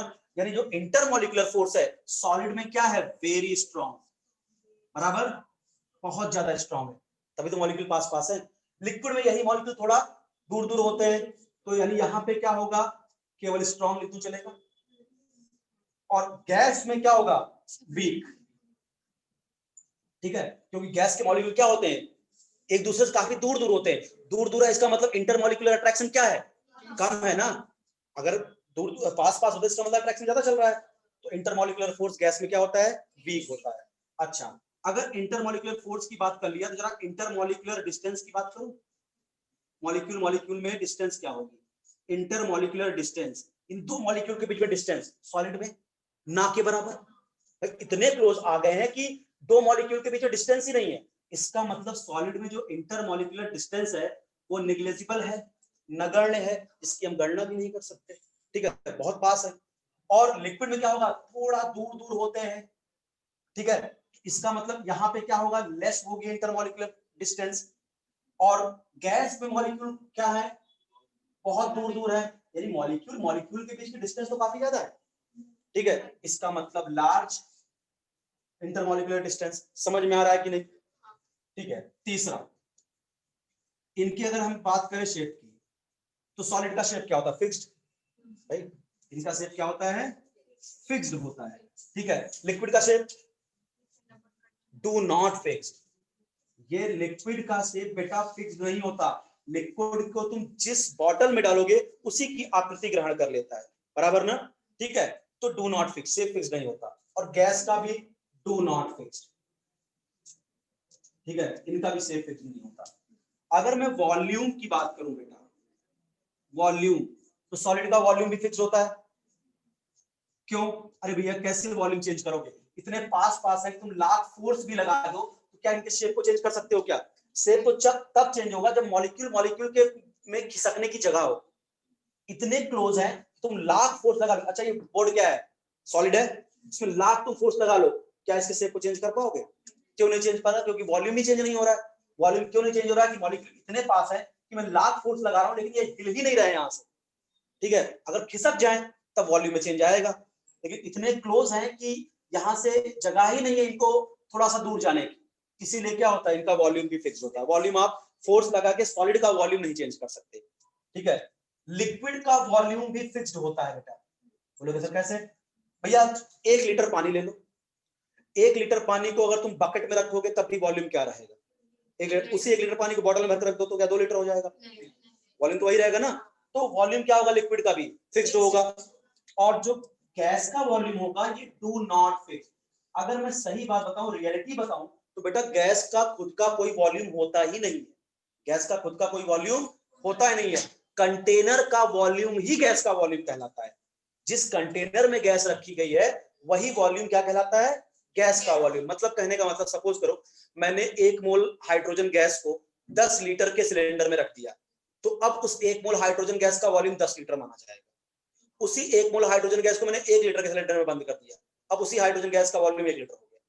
यानी गैस का खुद का कोई वॉल्यूम नहीं होता, कंटेनर का वॉल्यूम ही गैस का वॉल्यूम होता है। जितने लीटर के कंटेनर में गैस रखी है उस कंटेनर का वॉल्यूम क्या कहलाएगा? गैस का वॉल्यूम। अच्छा, कंप्रेसिबिलिटी। कंप्रेसिबिलिटी यानी फोर्स लगा के शेप चेंज करना। क्या मैं सॉलिड को कंप्रेस कर सकता हूं, दबा सकता हूं क्या सॉलिड को? नहीं। यानी ये क्या होगा, इसमें कंप्रेसिबिलिटी नेग्लिजिबल होती है, आप उसको कंप्रेस कर ही नहीं सकते। लिक्विड में थोड़ी बहुत कंप्रेसिबिलिटी होती है, लेस कंप्रेसिबिलिटी। और गैस तो हाईली कंप्रेसिबल होती है। गैस में आप क्या करोगे, सपोज करो ये आपका एक कंटेनर है, यहाँ पिस्टन लगाया है मैंने, फ्रिक्शनलेस पिस्टन है, ठीक है, और यहाँ पे गैस के मॉलिक्यूल है। तो अगर मैं क्या करूं, इस पिस्टन को नीचे दबा दूं तो सारे गैस के मॉलिक्यूल पास आ गए, कंप्रेस हो जाएंगे। ये पिस्टन यहाँ आ गया, सपोज दबा के मैंने यहाँ तक लिया पिस्टन को, सारे मॉलिक्यूल यहाँ कंप्रेस हो गए, गैस कंप्रेस हो गई। अब इसी पिस्टन को ऊपर कर दूं, फिर से गैस फैल जाएगी। इसका मतलब गैस क्या होती है? हाईली कंप्रेसिबल होती है। उसके वॉल्यूम को मैं फोर्स लगा के, प्रेशर लगा के कम या ज्यादा कर सकता हूं। तो गैस जो होती है वो हाईली कंप्रेसिबल होती है, ठीक है, हाईली कंप्रेसिबल होती है। तो ये थोड़ा सा डिफरेंस था सॉलिड, लिक्विड और गैस। अब बात करते हैं बेटा हम लोग measurable properties of gases. Gas की कौन कौन सी प्रॉपर्टी को हम मेजर कर सकते हैं। हो सकता है आपके बुक के अकॉर्डिंग मेरा लेक्चर ना चले, तो परेशान मत होना कहां से पढ़ा रहे हैं, ठीक है। फाइनली आपको सब कुछ मिल जाएगा जो आपके बुक में है और उससे ज्यादा ही मिल जाएगा आपको, ठीक है। हम बेसिकली मेरा जो फोकस होता है एनसीईआरटी बेस्ड होता है, ठीक है। तो एनसीईआरटी में जैसे लिखा 5 पॉइंट ज्यादा एनसीईआरटी में भी नहीं लिखा, तो मैंने 5 ही लिखा यहाँ पे, ठीक है, कि मुझे पता है सारे एग्जाम कहाँ से होने वाले हैं, एनसीईआरटी से पूछेगा तो यही पूछेगा, नहीं पूछेगा, तो इसलिए परेशान ना हो। तो तुम्हारे 10 अंतर लिखा हो, सर ये तो बता ही नहीं, ठीक है। तो उनके चक्कर में मत पड़ो, इतना बहुत है। आइए बात करते हैं measurable properties of gases. Finally आपको सब मिल जाएगा, ऐसा नहीं है, ये भी जो पढ़ा रहा हूं आपके बुक में कहीं ना कहीं लिखा होगा। मेजरेबल प्रॉपर्टीज ऑफ गैसेस मतलब कि गैस की कौन कौन सी प्रॉपर्टी को मैं मेजर कर सकता हूं, ठीक है। तो 5 प्रॉपर्टीज है। पहला गैस का मास, ठीक है। दूसरा गैस का वॉल्यूम, तीसरा गैस का टेम्परेचर, चौथा गैस का प्रेशर, और पांचवा गैस की डेंसिटी। ये 5 प्रॉपर्टी हैं जो मेजरेबल प्रॉपर्टीज ऑफ गैसेस होती है, ठीक है। मास, वॉल्यूम, टेम्परेचर, प्रेशर और डेंसिटी, यानी इनको हम गैस की इन प्रॉपर्टी को हम मेजर कर सकते हैं, ठीक है। चलिए सबसे पहली प्रॉपर्टी कौन सी है? मास। अच्छा बताओ गैस का मास होता है? यस होता है। मतलब कैसे इसको प्रूव किया गया? सपोज करो मेरे पास एक सिलेंडर है, ठीक है, हाँ, इसमें कोई गैस नहीं भरी है, इसका मास था W1 ग्राम, कुछ भी है। इसके बाद में क्या कर दिया, इसी में कुछ गैस ऐड कर दिया, तो इसका मास हो गया W2 ग्राम। तो अगर मैं W2 माइनस W1 कर दूं तो क्या गैस का मास नहीं आ जाएगा? बराबर भाई, पहले खाली था फिर उसमें गैस भर दिया, अब कितनी गैस भरा है कैसे आएगा? इसके मास से अगर इसके मास को माइनस कर दूं तो गैस का मास नहीं आ जाएगा। इससे प्रूव होता है गैस का कुछ ना कुछ मास होता है। बात समझा? अब बात आती है कैसे निकालेंगे मास।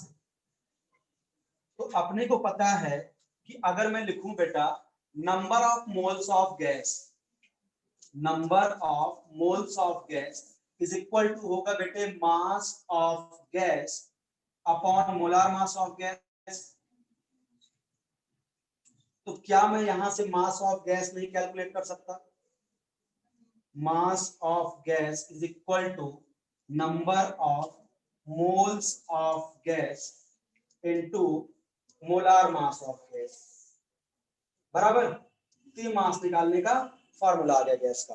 हालांकि ज्यादा रिक्वायरमेंट आपको यहाँ पे है नहीं इसकी, बट फिर भी समझ लो क्या है मास। ठीक है, दूसरा आता है बेटा वॉल्यूम, गैस का वॉल्यूम। तो अभी मैंने एक बात बोली थी, अगर आपको याद हो, कि गैस का खुद का कोई वॉल्यूम नहीं होता, कंटेनर का वॉल्यूम ही गैस का वॉल्यूम होता है। तो अगर मैं बात करूं सेकंड मेजरेबल प्रॉपर्टी जो है वॉल्यूम, तो volume of gas, volume of gas is equal to volume of container. क्या लिख सकता हूं? बराबर, गैस का वॉल्यूम होता है वो कंटेनर का वॉल्यूम होता है। अगर कोई गैस 1 लीटर के कंटेनर में बंद है तो उस गैस का वॉल्यूम क्या होगा? 1 लीटर। उतने ही गैस को अगर मैं 10 लीटर के कंटेनर में रख दूं तो अब उस गैस का वॉल्यूम 10 लीटर हो जाएगा। इन खुद का उसका कोई वॉल्यूम नहीं था, जिस कंटेनर में गई उसी के वॉल्यूम को ऑक्यूपाई कर। बात समझा? तो volume of gas equal to volume of container. अच्छा एक बात समझना, आप देखो इंटरेस्टिंग बात बताऊंगा कि वॉल्यूम ऑफ गैस की सच में फील क्या है। वॉल्यूम ऑफ गैस, जैसे मान लो अब अपन लोग आगे इक्वेशन पढ़ेंगे पीवी इक्वल टू एनआरटी। आपने शायद अभी तक एक आध बार बोला भी होगा, आइडियल गैस इक्वेशन है। ठीक है, PV equal to NRT ideal gas equation है। ये क्या है? Volume of gas. तो होगा क्या, कभी कभी अच्छे एंट्रेंस एग्जामिनेशन में आपको फंसा देगा वॉल्यूम ऑफ गैस पे। ठीक है, आप क्या ले रहे हो कि वॉल्यूम ऑफ गैस यानी वॉल्यूम ऑफ कंटेनर सीख के बैठे हो। ठीक है, बट सच में वॉल्यूम ऑफ गैस की फील बताता हूं आपको। सपोज करो आपके पास एक कंटेनर था, इसका जो वॉल्यूम था ये था V। कंटेनर का वॉल्यूम क्या था? V। पूरा खाली कंटेनर है। ठीक है, पूरा खाली कंटेनर है। ठीक है, तो अब अगर मैं बोलूं कि अगर मैं अब यहाँ पे पूरा गैस भर दूं तो ये पूरा जगह खाली है, गैस को पूरी जगह मिलेगी घूमने फिरने के लिए। तो इस वॉल्यूम ऑफ गैस जगह मैं क्या रखूंगा? V। अच्छा, अगर मान लो इसी कंटेनर में पहले कोई, मान लो यहाँ मार्बल पीस है कुछ, ये चीज बुक्स में नहीं लिखा रहता। ठीक है, यहाँ पे कुछ मार्बल पीस है और इस कंटेनर का टोटल वॉल्यूम था V। तो मान लो V था 10 लीटर। अब तुमने अगर यहाँ लिख दिया 10 लीटर, तुम खत्म हो गए, तुम्हारा क्वेश्चन गलत हो गया। ठीक है, वॉल्यूम ऑफ गैस का मतलब वो वॉल्यूम जो सच में गैस के लिए अवेलेबल हो, जहां वो घूम फिर सके। अब जहां मार्बल के टुकड़े रख दिए गए, यहां गैस नहीं घूम सकती। ठीक है, अब गैस के लिए अवेलेबल वॉल्यूम केवल इतना है। अब मान लो इस मार्बल का वॉल्यूम है X, तो यहाँ PV की जगह आप V की जगह रखोगे V माइनस X। समझा? ये ट्विस्ट है यहाँ पे वॉल्यूम में। मतलब कहने का क्या, वॉल्यूम का मतलब फ्री वॉल्यूम रखना है कि उस कंटेनर में कितना वॉल्यूम अवेलेबल है गैस के लिए। जैसे एक खाली कमरा है, मान लो बिल्कुल खाली कमरा है। ठीक है, तो अगर मैं उसमें कोई गैस रखूंगा, बिल्कुल खाली कमरा है, वहां कुछ भी नहीं है, तो जो कमरे का वॉल्यूम होगा वही क्या होगा? गैस का वॉल्यूम। अब मैं बोलूं अगर मैं उसी कमरे में 100 फुटबॉल डाल दिया, ठीक है, तो अब जहां जहां फुटबॉल है उस जगह पे तो गैस नहीं घूम पाएगी। तो उस पूरे कमरे के वॉल्यूम में से सारे फुटबॉल के वॉल्यूम को माइनस करूंगा, तब जाके मुझे वो वॉल्यूम मिलेगा जहां गैस घूमेगी फिरेगी। बात समझा ना? तो वॉल्यूम ऑफ गैस का मतलब ये मत समझना कुछ भी कंटेनर का वॉल्यूम तो गैस का वॉल्यूम। ऐसे क्वेश्चन IIT पूछ चुका है और आपको फंसा चुका है कि आपको दिया था ये 10 लीटर और ये 2 लीटर, और जिसने 10 लीटर रखा वो गलत हुआ, जिसने 8 लीटर रखा वो 4 नंबर पाके निकल दिया। बात समझा क्या? तो गैस का वॉल्यूम क्या होता है? मतलब वो वॉल्यूम जो गैस के लिए सच में अवेलेबल होता है, जहां पे गैस घूम फिर सकता है। क्या बच्चे क्या बोलते हैं, बस वॉल्यूम ऑफ गैस पढ़ के निकल लिया। अब अगर ऐसा ट्विस्ट आया, इसका तुमने डेप्थ में पढ़ाई नहीं की है, तुमको पता ही नहीं था गैस का वॉल्यूम का मतलब वो वॉल्यूम लेते हैं, फ्री वॉल्यूम लेते हैं, जहां पे गैस आसानी से मूव कर सके। और जहां पहले से कुछ पड़ा हो, क्या वहां गैस घूम पाएगी क्या? अब इस कमरे की बात करूं, यहाँ गैस का वॉल्यूम क्या होगा? यहाँ गैस का वॉल्यूम ये होगा, इस पूरे कमरे के वॉल्यूम से सारे बेंच का वॉल्यूम, मेरा वॉल्यूम, तुम्हारा वॉल्यूम सब माइनस करोगे, तब जाके जहां जगह बचेगी वहां गैस घूमेगी। बात समझा क्या? ठीक है, तो गैस के वॉल्यूम में कौन सा लेते हैं बेटा? अवेलेबल वॉल्यूम, जो गैस के लिए सच में आ रहा। पूरा कंटेनर खाली था, 10 लीटर का कंटेनर था, पूरा का पूरा 10 रख दो, बिल्कुल सही है। लेकिन अगर 2 लीटर कंटेनर में पहले से 2 लीटर में कंकड़ पत्थर जमा है, ठीक है, अब आपको गैस का वॉल्यूम पूछ रहा है, कंटेनर 10 लीटर का है, तो 10 - 2 यानी 8 रखो। समझा? तो वॉल्यूम ऑफ गैस का मतलब कौन सा वॉल्यूम? फ्री वॉल्यूम, ठीक है, जो गैस के लिए अवेलेबल हो, जहां गैस घूम फिर सके। बताओ कंसेप्ट क्लियर हो रहा है कि नहीं? ठीक है, चलिए। तो यहाँ पे PV इक्वल टू एनआरटी में हमेशा वॉल्यूम वो रखते हैं P1, क्योंकि ये क्वेश्चन आईआईटी ने पूछा, इसलिए बताया मैं आपको। क्योंकि बच्चे क्या होते हैं, नॉर्मली बहुत ऊपर से पढ़ के निकलते हैं, और आईआईटी क्या करता है बेटा, आपका टेस्ट करता है क्या सच में आपके पास इंजीनियरिंग एप्टीट्यूड है भी कि नहीं। फर्जी फॉर्म भर के चले आए हो एग्जाम देने, ठीक, कुछ पता भी है, वॉल्यूम ऑफ गैस सब पढ़ के जाते हैं, volume of gas, volume of gas, और ऐसा क्वेश्चन पूछता है तो खत्म। उनको लगता है 10 लीटर 10 लीटर रख के चले आए। वॉल्यूम ऑफ गैस का मतलब जहां गैस को आनंद मिले, ठीक है, जितनी जगह पे गैस फ्री होके घूमे, उसको टेंशन ना हो, तो उस 2 लीटर में जहां कंकर पत्थर है वहां गैस के लिए कहां अवेलेबल वॉल्यूम है, वो तो बेचारा वहां घूम ही नहीं सकता। तो जो गैस के लिए सच में अवेलेबल वॉल्यूम है, पीवी इक्वल टू एनआरटी में वही वॉल्यूम रखा जाता है। बात समझा? ठीक है, तो चलिए अब कुछ यूनिट्स देख लेते हैं वॉल्यूम की। देखो, जब भी न्यूमेरिकल किया जाएगा आइडियल गैस इक्वेशन का, तो हमेशा वॉल्यूम को आपको लीटर में ही रखना है, वॉल्यूम को हमेशा लीटर में रखना है। अब कुछ यूनिट्स दिखा देता हूं आपका, और उनमें आपस में रिलेशन, यूनिट्स ऑफ वॉल्यूम। ऐसे तो बहुत होती है, बट मैं काम काम ही बताऊंगा जिसका तुमको न्यूमेरिकल में काम पड़ेगा। देखो, 1 ml को बेटा 1 cm क्यूब भी बोलते हैं, 1 cm क्यूब को 1 cc भी बोलते हैं, क्यूबिक सेंटीमीटर, ठीक है। यानी कहीं 1 ml लिखा है, यानी 1 cm cube equal to 1 ml, 1 cm cube equal to 1 ml। अब बोलो सर आप ये बता क्यों रहे हो? क्योंकि जब देखो अभी आप न्यूमेरिकल करोगे ना, ऐसे बोलेगा कि CO2 गैस का वॉल्यूम जो है वो 250 cm क्यूब है। अब आप कंफ्यूज, यार ये cm क्यूब क्या होता है? 250 cm क्यूब का 250 ml, खत्म। जहां cm क्यूब दिया उसको क्या मान लेना? ml, जितना cm क्यूब उतना ml, तो 1 ml equal to 1 cm cube. एक ml को ही क्या बोलते हैं? 1 cm क्यूब। एक cm क्यूब को ही क्या बोलते हैं? 1 क्यूबिक सेंटीमीटर। 1 cc गाड़ी होती है ना 150 cc की, 200 cc की, वो वॉल्यूम ही बताता है वो उसका, ठीक है। अच्छा, 1 लीटर में बताइएगा, 1 लीटर में कितने ml होते हैं पहले बताओ? 1000 ml होते हैं। क्या 1000 ml को मैं 1000 cm क्यूब लिख सकता हूं क्या? अरे भाई 1 ml को 1 cm क्यूब लिख सकता हूं ना, तो 1000 ml को मैं 1000 cm क्यूब लिख सकता हूं। इसका मतलब क्या, इसको 1000 cc लिख सकता हूं क्या? समझ में आया? अच्छा, 1 metre cube is the another unit of volume. 1 metre cube equal to 1000 litre. 1 metre cube equal to 1000 litre.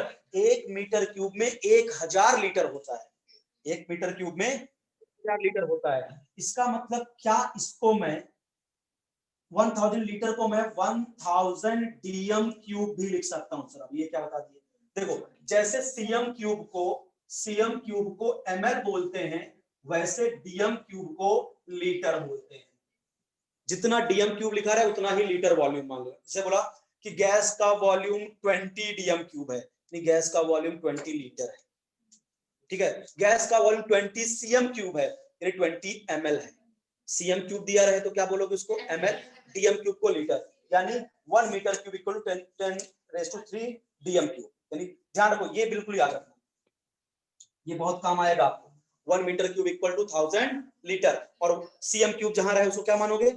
ml, dm cube को क्या मानोगे? लीटर। समझ में आया? अच्छा, मैं प्रूव कर देता हूं कि 1 डीएम क्यूब को 1 लीटर क्यों बोलते हैं। चलो मैं इसको प्रूव कर देता हूं, 1 डीएम क्यूब को 1 लीटर क्यों बोलते हैं। अच्छा, एक बात बताओ बेटा, इसका मतलब क्या मैं इसको ऐसा लिख सकता हूं क्या कि 10⁻³ dm cube is equal to 1 metre cube? अरे 1 में इतना होता है, 1 मीटर क्यूब में इतने डीएम क्यूब। क्या मैं इसको लिख सकता हूं क्या? मैं प्रूफ करना क्या चाहता हूं, तो दिख रहा है नहीं, बात नहीं बोले क्या पढ़ा रहे थे, ठीक है। 1 dm cube is equal to 1 litre होता है। मैं ये आपके सामने प्रूफ करने चल रहा हूं कि 1 dm cube equal to 1 litre होता है। तो 10⁻³ डीएम क्यूब इक्वल टू क्या हुआ? 1 metre cube. 10⁻³ dm cube equal to 1 metre cube. इसका मतलब 1 dm cube is equal to 1 upon 10⁻³ metre cube. 10⁻³ dm cube equal to 1 metre cube, तो 1 dm cube equal to 1 upon 10⁻³ ना। इसका मतलब 10⁻³ metre cube बराबर। अच्छा, 10⁻³ और 1 metre cube equal to 10⁻³ litre. 1 metre cube equal to 10⁻³ litre into 10⁻³ litre, minus plus cancel 1 dm cube equal to 1 litre. समझा क्या कि 1 dm क्यूब को मैंने 1 लीटर क्यों बोला? फिर से बताऊं? अच्छा ठीक है, पहले इतना याद करो, 1 metre cube equal to 1000 litre होता है, ठीक है। और 1 लीटर को क्या बोलते हैं? 1 डीएम क्यूब। तो 1000 लीटर को क्या बोलेंगे? 1000 डीएम क्यूब। तो अच्छा, तो मैंने बोला जहां भी डीएम क्यूब लिखा है उसको लीटर मान लो, यानी 1 dm cube equal to 1 litre होता है। बात आई सर प्रूफ करके बताओ ये चीज। तो मैंने बोला भैया कि मुझे प्रूफ करना है कि 1 dm cube equal to 1 litre. मैंने देखा क्या 10⁻³ डीएम क्यूब, तो सॉरी मतलब एक इसको 10⁻³ बोल सकता हूं ना बेटा, 10⁻³ dm cube equal to 1 metre cube. तो मैंने लिखा 10⁻³ dm cube equal to 1 metre cube. तो 1 dm cube equal to 1/10⁻³ metre cube. 10⁻³ ऊपर जाएगा 10⁻³ और 1 मीटर क्यूब में कितने लीटर होते हैं? 1000 लीटर या 10⁻³ लीटर। तो देखो 10⁻³ litre 10⁻³ plus 3 cancel 1 dm cube equal to 1 litre. समझा? yes. तो ध्यान रखेंगे कि 1 metre cube equal to 1000 litre होता है, बड़ा काम आने वाला है, ठीक है। और 1 सीएम क्यूब, जहां भी सीएम क्यूब रहेगा उसको क्या मानोगे? एमएल। भूल लो मत इस बात को, सीएम क्यूब को क्या बोलोगे? एमएल। डीएम क्यूब को क्या बोलोगे? लीटर। और 1 मीटर क्यूब इक्वल टू कितने लीटर? 1000 लीटर। यही 3 बात याद रखो, चौथी मत याद रखो, ठीक है। ये तीनों सब बात खत्म हो जाएगी आपका, ठीक है। बिठा दूं?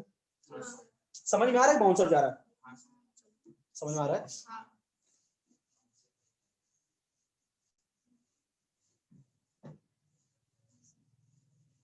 चलिए, तो ये हो गए इनकी यूनिट्स। सब लिख के मैंने ये सब भी जो यहाँ लिखा है सब नोट्स लिखा है, ऐसा नहीं यहाँ समझा दिया माने सब कुछ। और एक्चुअली क्या नोट्स ना भूल गया हूँ, इसलिए मैं तो सामने रखा रहता अपने नोट्स, पर ठीक है, मुझे लगता है कुछ मिस नहीं होगा, चेक कर लेना। तो मुझे इस साल में ये अपना 5वां टाइम से स्टेट्स ऑफ मैटर पढ़ा रहा हूँ, ठीक है। 4 जगह और पढ़ा रहा हूँ, तुमका तुम्हारा भी स्टार्ट कर दिया इसीलिए। आइए अब टेम्परेचर की बात करता हूँ। टेम्परेचर, गैस का टेम्परेचर। बेटा देखो, टेम्परेचर निकालने की तीन तरह के यूनिट्स होते हैं, degree kelvin, degree Celsius, degree Fahrenheit, ठीक है। बट न्यूमेरिकल पर्पस के लिए केवल इस्तेमाल होता है केल्विन।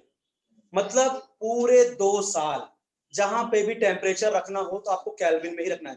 डिग्री सेल्सियस और फ़ारेनहाइट तो रखना ही नहीं है आपको कहीं पे भी। मतलब न्यूमेरिकल के लिए केवल क्या रखना है? केल्विन। यानी अगर मैं बात करूं फॉर न्यूमेरिकल पर्पस, इसे चल रही है क्या? हाँ।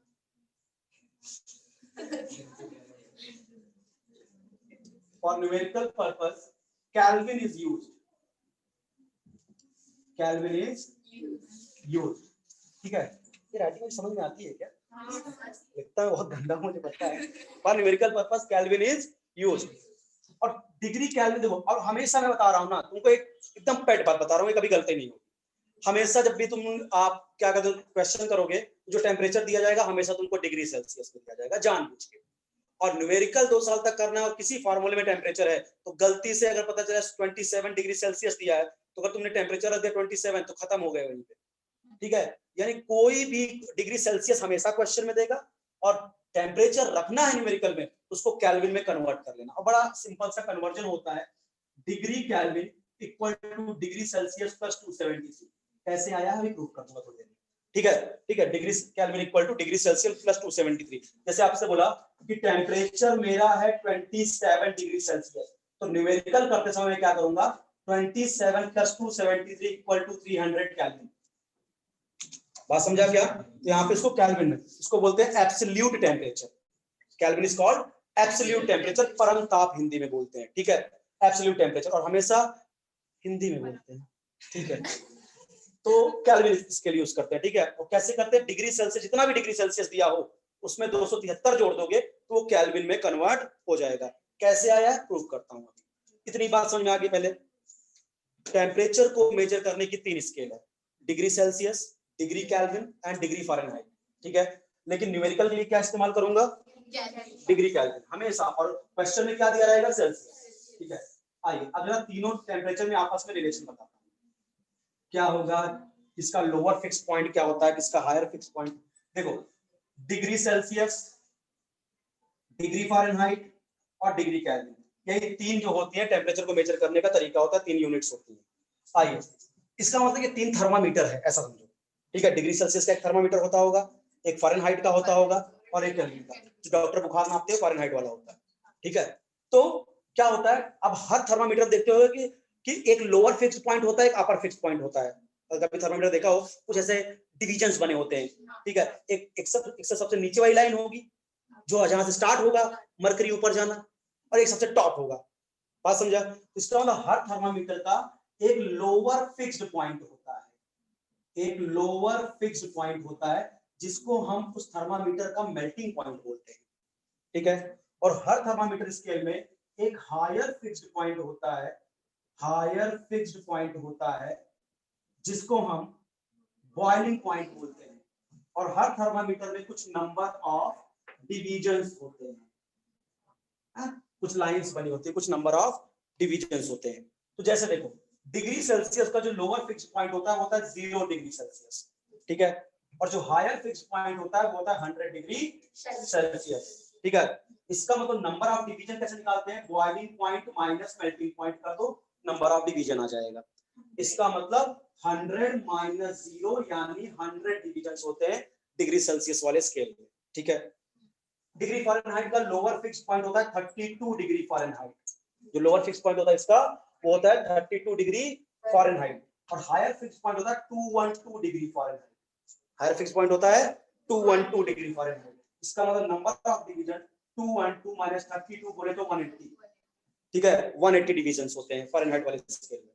डिग्री केल्विन का लोअर फिक्स पॉइंट होता है 273 केल्विन और हायर फिक्स पॉइंट होता है 373 केल्विन। तो number of division 373 minus 273 equal to 100 division. पता है, इतनी बात समझ में आई क्या?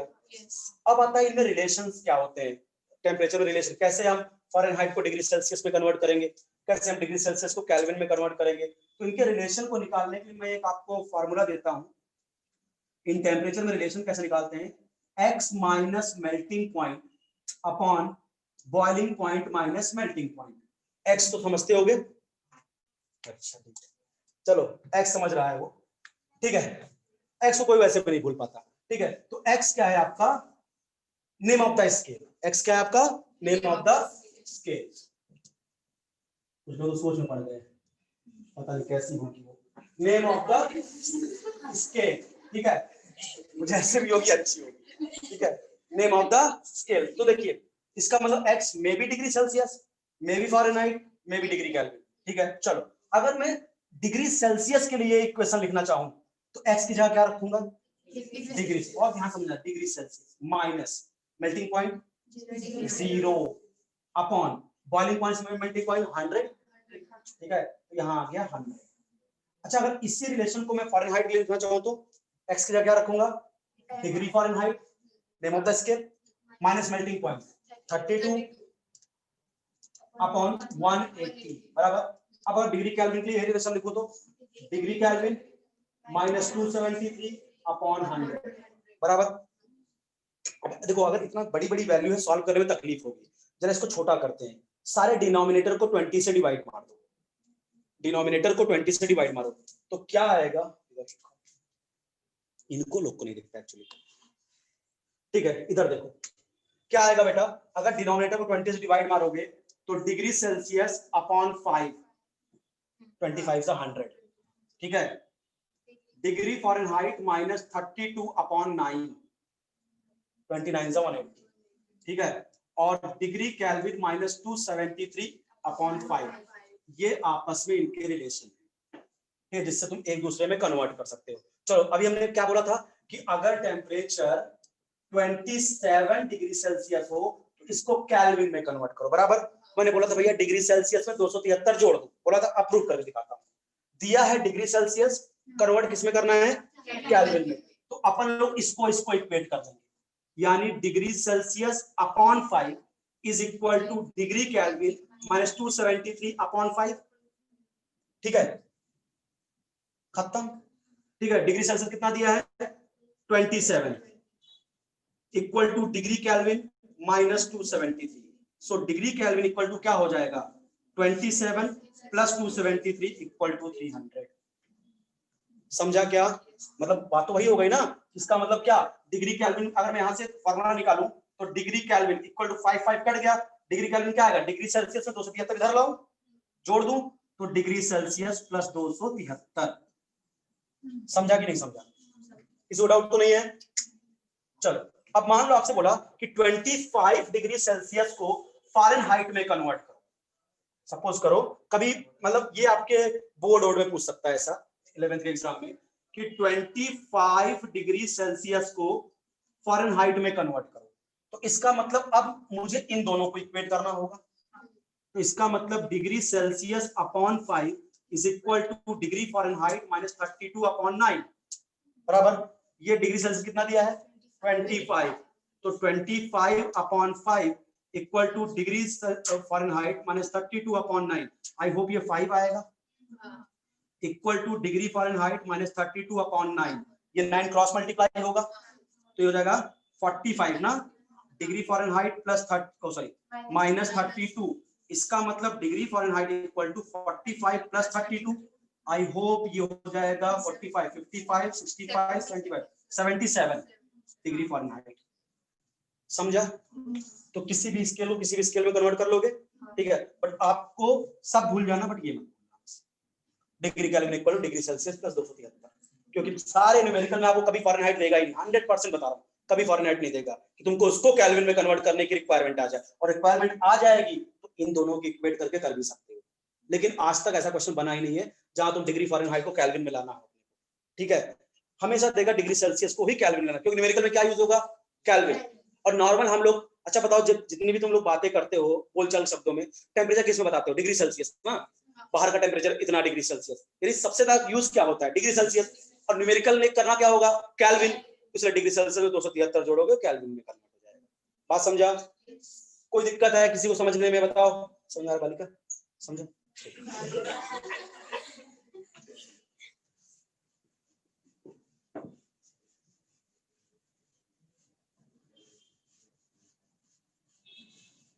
अब क्या है प्रेशर समय समाप्ति की घोषणा भी होने वाली है। चलिए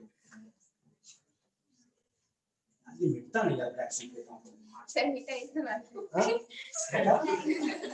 क्या बोल रहे हो सैनिटाइजर चलो मैं ब्लू से लिखता हूँ ना ये तकलीफ है इससे बन जाएंगे इसको। चलो प्रेशर की बात करता हूँ। प्रेशर क्या होता है एग्जाम के पहले सब प्रेशर होता है ठीक है उसको क्या बोलते हैं प्रेशर बोलते हैं ठीक है। देखो प्रेशर क्या होता है force per unit area 10th में पढ़ा होगा force per unit area. But बात है सर गैस के अंदर प्रेशर कैसे डेवलप होता है गैस के अंदर गैस का प्रेशर मतलब क्या ठीक है। What is the meaning of pressure of gas जरा समझो इसमें भी इंटरेस्ट। गैस के मॉलिक्यूल बेटा कैसे होते हैं वेले होते हैं मतलब क्या रेस्ट में नहीं होते इधर उधर भागते रहते हैं हाँ और जब भागेंगे तो दीवार से टकराएंगे बराबर। तो गैस के मॉलिक्यूल कंटेनर के अंदर दीवार को जाके हिट करते हैं ठीक है यानी दीवार के साथ कंटेनर की वॉल के साथ कोलाइड करते हैं टक्कर करते हैं कोलिजन करते हैं ठीक है। तो जब क्योंकि रेस्ट में होते हैं एक जगह बैठे होते हैं ठीक है भाग दौड़ रहे हैं भागेंगे दौड़ेंगे तो टकराएंगे।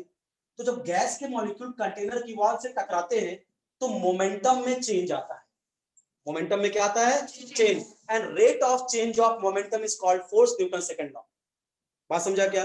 तो जब क्या होगा आपके ये जो गैस के मॉलिक्यूल है जब कंटेनर की वॉल से जाके कोलाइड करेंगे तो इनके मोमेंटम में क्या आएगा चेंज और rate of change of momentum को क्या बोलेंगे फोर्स और उसी फोर्स को यूनिट एरिया से डिवाइड कर दूंगा तो क्या आ जाएगा प्रेशर। बात समझा? ये बहुत सिंपल में समझना है एकदम लेमैन लैंग्वेज में बताऊं ठीक है। तो क्या होता है गैस के अंदर प्रेशर कैसे आता है कि जब गैस के मॉलिक्यूल कंटेनर की वॉल से टकराते हैं तो वॉल पे एक फोर्स लगाते हैं उस फोर्स को जब यूनिट एरिया से डिवाइड मार देते हैं तो प्रेशर आ जाता है। तो सिंपल सा आपसे लॉजिक क्या पूछते हैं कि गैस में प्रेशर कैसे डेवलप होता है तो उसका एक लाइन का आंसर होता है due to collision of gas molecule to the container wall. Due to collision of gas molecule to the container wall ठीक है। गैस के अंदर प्रेशर कैसे आता है जब गैस के मॉलिक्यूल कंटेनर को हिट करते हैं कंटेनर की वॉल से टकराते हैं तो वॉल पे एक फोर्स लगाएंगे और उस फोर्स को अगर हम यूनिट एरिया से डिवाइड मार देंगे तो क्या आ जाएगा प्रेशर। यानी यूनिट एरिया में जितने गैस के मॉलिक्यूल जाके टकरा रहे हैं तो वहां कुछ फोर्स लगा रहे होंगे उस फोर्स को अगर मैं यूनिट एरिया से डिवाइड मार दूंगा तो क्या आ जाएगा प्रेशर। तो एक लाइन का आपका स्टेटमेंट वाला आंसर बनता है कि गैस का प्रेशर मतलब क्या गैस के अंदर प्रेशर मान लो एक लाइन में क्वेश्चन आ गया कि गैस के अंदर प्रेशर कैसे डेवलप होता है 1 नंबर का क्वेश्चन तुम लिख के आओगे due to collision of gas molecule to the container wall, खत्म। ठीक है, बाकी अब एग्जामिनर समझे कि कंटेनर की वॉल से टकरा रहा है तो मोमेंटम में चेंज आ रहा होगा, rate of change of momentum को फोर्स बोलते हैं, फोर्स को यूनिट एरिया से डिवाइड मारेंगे तो प्रेशर है।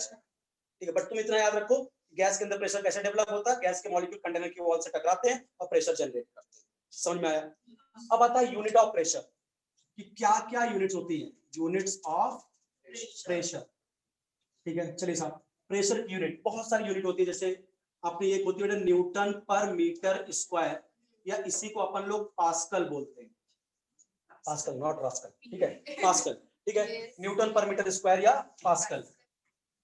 एटमॉस्फेयर बड़ी पॉपुलर यूनिट है एटमॉस्फेयर, और जितने भी न्यूमेरिकल यूज करोगे यही रखना पड़ेगा एटमॉस्फेयर आपको।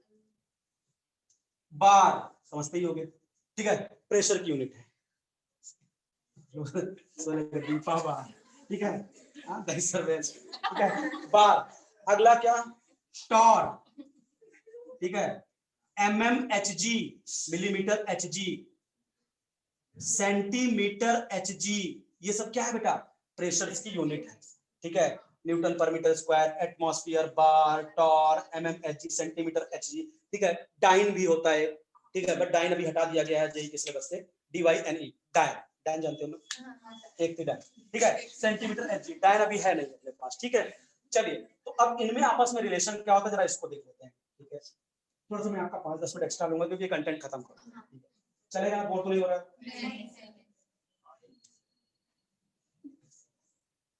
देख बेटा, ये जो 1 न्यूटन पर मीटर स्क्वायर होता है ना बेटा, अब बोलो सर न्यूटन पर मीटर स्क्वायर कैसे है, तो ये यूनिट्स आएगा, फोर्स की unit newton, area metre square, newton पर मीटर स्क्वायर। ठीक है, तो न्यूटन 1 न्यूटन पर metre square is equal to 1 pascal, यानी 1 न्यूटन पर मीटर स्क्वायर को ही 1 पास्कल बोलते हैं। ठीक है, अच्छा, 1 बार इक्वल टू होता है 10⁵ न्यूटन पर मीटर स्क्वायर। इसका मतलब क्या लिख सकता हूं, 1 बार इक्वल टू 10⁵ पास्कल लिख सकता हूं। ठीक है, अच्छा, 1 एटीएम, यही वाला ज्यादा याद रखना, 1 atm equal to 1.013 into 10⁵ newton पर मीटर स्क्वायर। ठीक है, 1 एटीएम इक्वल टू 1.013। और बता दो न्यूमेरिकल करते समय क्या करना, इसको फालतू मत रखना, क्योंकि 1 का मतलब 1.013 का मतलब क्या, 1, तो पता से इसलिए बोला था कि 1 बार और 1 एटीएम ऑलमोस्ट इक्वल होता है। वहां क्या था, केवल 10⁵ पास्कल, यहाँ उसके सामने 1.013 आ गया बस। और किसी भी चीज को 1 से मल्टीप्लाई करोगे बहुत ज्यादा चेंज आने वाला नहीं है। ठीक है, तो 1 atm equal to 1.013 into 10⁵ newton पर मीटर स्क्वायर। इसका मतलब 1.013 इंटू 10⁵ पास्कल भी बोल सकता हूँ क्या, समझ में आ रहा है? अच्छा, अब आता है बेटा 1 atm is equal to 760 torr, बहुत यूज में आएगा मेरे को। 1 atm equal to 760 torr, 1 atm equal to 760 mmHg, 760 mmHg, 1 atm equal to 76 centimetre Hg। भाई 760 मिलीमीटर तो 76 सेंटीमीटर होगा ना भाई। ठीक है, तो अब बताएं, ये सब का ज्यादा इस्तेमाल नहीं होगा, ज्यादा इस्तेमाल तुम लोग क्या करेंगे, जब न्यूमेरिकल देगा ना, बोलेगा गैस का प्रेशर 380 टॉर है। गैस का प्रेशर कितना है, 380 टॉर। बोल देगा गैस का प्रेशर है 380 टॉर, और आपसे पूछेगा पीवी इक्वल टू एनआरटी में मान लो वॉल्यूम निकालना है आपको, तो आपको ध्यान रखना इस फॉर्मूले में 99.99 केस में जब भी कहीं पे भी प्रेशर रखना हो इस चैप्टर में, तो आपको एटीएम में ही रखना प्रेफर करना, क्योंकि वॉल्यूम आप किसमें रखना प्रेफर करते हो, लीटर में, लीटर में रखना प्रेफर करते हो। और आर क्या, यूनिवर्सल गैस कांस्टेंट, इसको 0.08 रखेंगे, बाद में बात करेंगे। तो प्रेशर एटीएम में रखना है, दिया किसमें है, टॉर में, तो कैसे करेंगे, दिमाग लगाएंगे कि भैया 760 torr is equal to 1 atm होता है, इसका मतलब 1 टॉर इक्वल टू 1/760 एटीएम होगा। इसका मतलब 380 torr is equal to 1/760 into 380 atm होगा। इतने को उठा के यहां रखो, समझा? मतलब टॉर में भी दिया है तो, लेकिन यूनिट किसमें रखना तुमको, प्रेशर में, इसलिए सब दिया है, ध्यान रखिए कन्वर्जन के लिए। सेंटीमीटर mmHg मुझे लगता है कभी नहीं आएगा। अब आप बोलते हैं इतना कॉन्फिडेंस से बोल कैसे देते हो, इतना कॉन्फिडेंस इसलिए बोल देता हूँ क्योंकि 8 साल से यही काम कर रहा हूँ और 8 साल से एंट्रेंस वालों को ज्यादा पढ़ा रहा हूँ, तो सारा जितनी भी बुक्स है ना सब सॉल्व करके सॉल्व करा के बैठा हूँ, ठीक है। तो मुझे पता है यार अभी तक ऐसा कोई क्वेश्चन नहीं दिखा, शायद में एक क्वेश्चन हो 70 मीटर एचजी। तो क्यों बोलता हूँ, क्योंकि बार बार यही बोलता है इतने टॉर इतने टॉर इतने टॉर, ठीक है, उसको एटीएम में कन्वर्ट करना पड़ेगा। ये सब चीजें बेटा एक्सपीरियंस से आती है, ऐसा नहीं हो कि मैं बोल दूं अरे कभी नहीं आएगा। मुझे पता है कि जितने क्वेश्चन आज तक सॉल्व किया हूं एंट्रेंस पे, जितने कराया हूं बच्चों को, उसमें से ये कभी इस्तेमाल ही नहीं, इसका इस्तेमाल नहीं हुआ। और ये इसलिए शॉर्टकट क्यों बताया, क्योंकि बच्चे बार और एटीएम में बड़े कंफ्यूज होते हैं। मैं बोलता हूँ जो एटीएम है वही बार है, क्योंकि 10⁵ और 1 × 10⁵ क्या अंतर है। इसका मतलब 1 एटीएम और 1 बार ऑलमोस्ट क्या होता है, इक्वल होता है। तो कभी क्या जब हमारे सामने एंट्रेंस का क्वेश्चन आता है, देता है कि 10 ऐसे बोल दिया कि 20 बार है, तो मैं दिमाग नहीं लगाता कि 20 बार को फिर पहले एटीएम में चेंज करो, मैं उसको 20 एटीएम मान के खत्म कर देता हूँ क्वेश्चन को। मुझे पता है कि एटीएम और बार बराबर होते हैं। यही सब छोटी छोटी ट्रिक्स होती हैं जो आपसे क्वेश्चन सॉल्व करवाती है। अब अगला बंदा क्या सर बोल के निकल गया कि एटीएम में चेंज करना, अब जो 20 बार दे दिया, अब कई बच्चे वहां पे क्या कर रहे हैं, 20 बार को एटीएम में प्रयास कर रहे हैं, हाँ 10 मिनट से वही काम कर रहे हैं। और जिनको अपन ने पढ़ाया, तुमको पढ़ाया हमने बताया भाई देख एटीएम बार एक ही है, 20 बार जो चालाक है यहाँ 20 तक खत्म किया खेल को, अगले क्वेश्चन में पहुंचा है, उनको पता दोनों को बराबर ही है, ज्यादा अंतर नहीं आने वाला। और एंट्रेंस में इतने दूर दूर ऑप्शन बनाते हैं कि इतना फर्क नहीं पड़ेगा कि 1.03 से मल्टीप्लाई ना करो तुम्हारा आंसर गलत हो जाए, ऐसे क्वेश्चन बनते ही नहीं। समझ में आया क्या? चलिए तो ये यूनिट्स याद रखेंगे आप। कन्वर्जेंस, सर कैमरा शिफ्ट करो, इधर शिफ्ट करो। And the last one, sorry आपको थोड़ा मैं परेशान कर रहा हूँ, हाँ नोट सब है, सब कुछ है, कुछ मत लिखो। हाँ बेटा बोलना कुछ। हाँ इधर बुक में लिखा है 1 एटीएम 101.325 kPa क्या किलो पास्कल, परेशान मत आओ। 1.013 into 10⁵ पास्कल है। हाँ।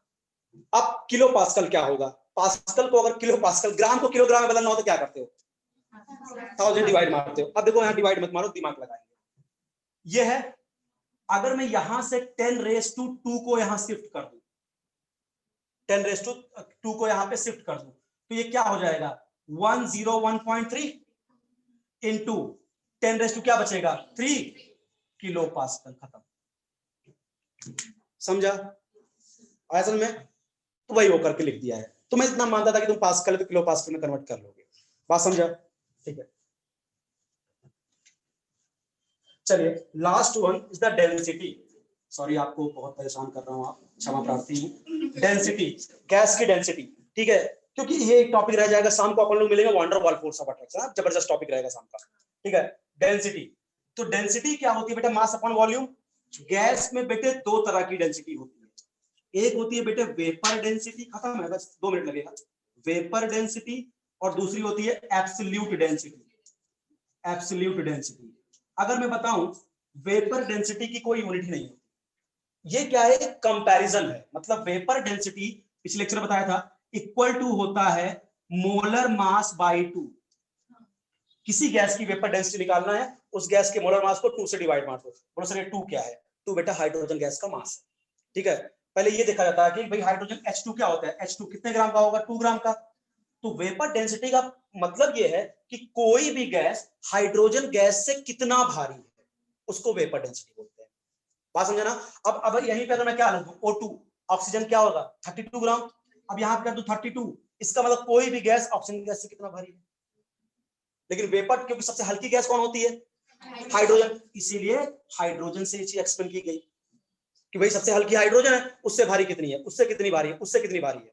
क्योंकि 32 रख दूंगा तो 32 से भी कुछ ऐसी गैस है जो कम भारी है, लेकिन ऐसी कोई गैस नहीं है जो हाइड्रोजन से कम भारी है, इसलिए यहाँ हाइड्रोजन का मास है। हर चीज का लॉजिक है, कुछ रटना नहीं है आपको, ठीक है। तो यहाँ पे क्या है कि कोई भी गैस हाइड्रोजन गैस से कितना भारी है, that is called vapour density. क्योंकि हाइड्रोजन सबसे हल्की गैस है, इसलिए हाइड्रोजन के रिस्पेक्ट में फॉर्मूला बनाया गया।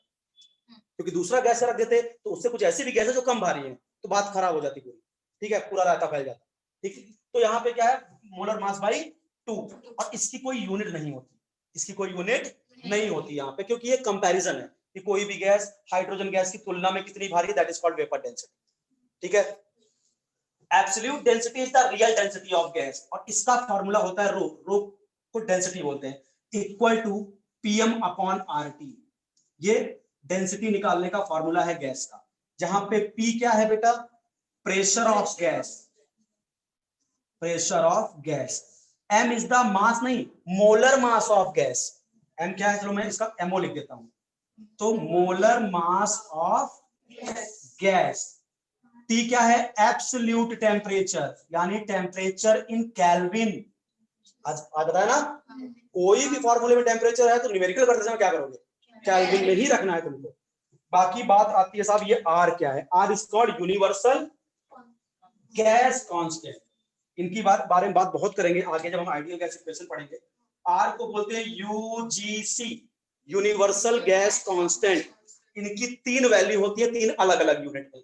जूल में R की वैल्यू होती है 8.314 जूल पर केल्विन मोल। लीटर एटमॉस्फेयर में होती है 0.0821 लीटर एटमॉस्फेयर पर केल्विन मोल। और कैलोरी में होती है 1.98 कैलोरी, पर इसको हिसाब से लगा लूंगा न्यूमेरिकल करते समय 2 कैलोरी पर केल्विन मोल। 1.98 लेके क्यों टेंशन पा लूंगा, बात समझा क्या, उसको 2 मान लूंगा। तो R की यूनिट इसको बोलते हैं यूनिवर्सल गैस कांस्टेंट, यानी यूनिवर्स में, पूरे ब्रह्मांड में पाए जाने वाली किसी भी गैस के लिए R की वैल्यू जूल में यही होती है। चाहे वो CO2 गैस हो, चाहे O2 गैस हो, चाहे नाइट्रोजन गैस हो, चाहे हाइड्रोजन गैस हो, R की वैल्यू जूल में हर गैस के लिए यही होगी। R की वैल्यू लीटर एटमॉस्फेयर में दुनिया में हर गैस के लिए यही होगी, और R की वैल्यू कैलोरी में हर गैस के लिए यही होगी, तभी नाम पड़ा यूनिवर्सल गैस कांस्टेंट। यूनिवर्स में पाई जाने वाली सभी गैसों के लिए कांस्टेंट है। बात समझा, तो R हो गया आपका यूनिवर्सल गैस कांस्टेंट। और ये कैसे आया है बेटा, हम लोग PV इक्वल टू एनआरटी से निकाले हैं। आपको बता दूं ये फॉर्मूला सर आप निकाले कहां से, देखो PV इक्वल टू एनआरटी होता है ideal gas equation. So PV equal to number of moles को मास अपॉन मोलर मास लिख सकता हूं, इनटू R इनटू Q। जरा मोलर मास को इधर ट्रांसफर करो और वॉल्यूम को नीचे ले आओ, W/V। तो P into MO equal to mass upon volume क्या होता है, डेंसिटी। इसको लिखेंगे रो, R और T। सो rho equal to PMO upon RT, यहां से पैदा हुआ है ये, समझा, ठीक है। तो चलिए आज के लिए इतना रखें, बाकी नेक्स्ट लेक्चर में मिलते हैं। धन्यवाद।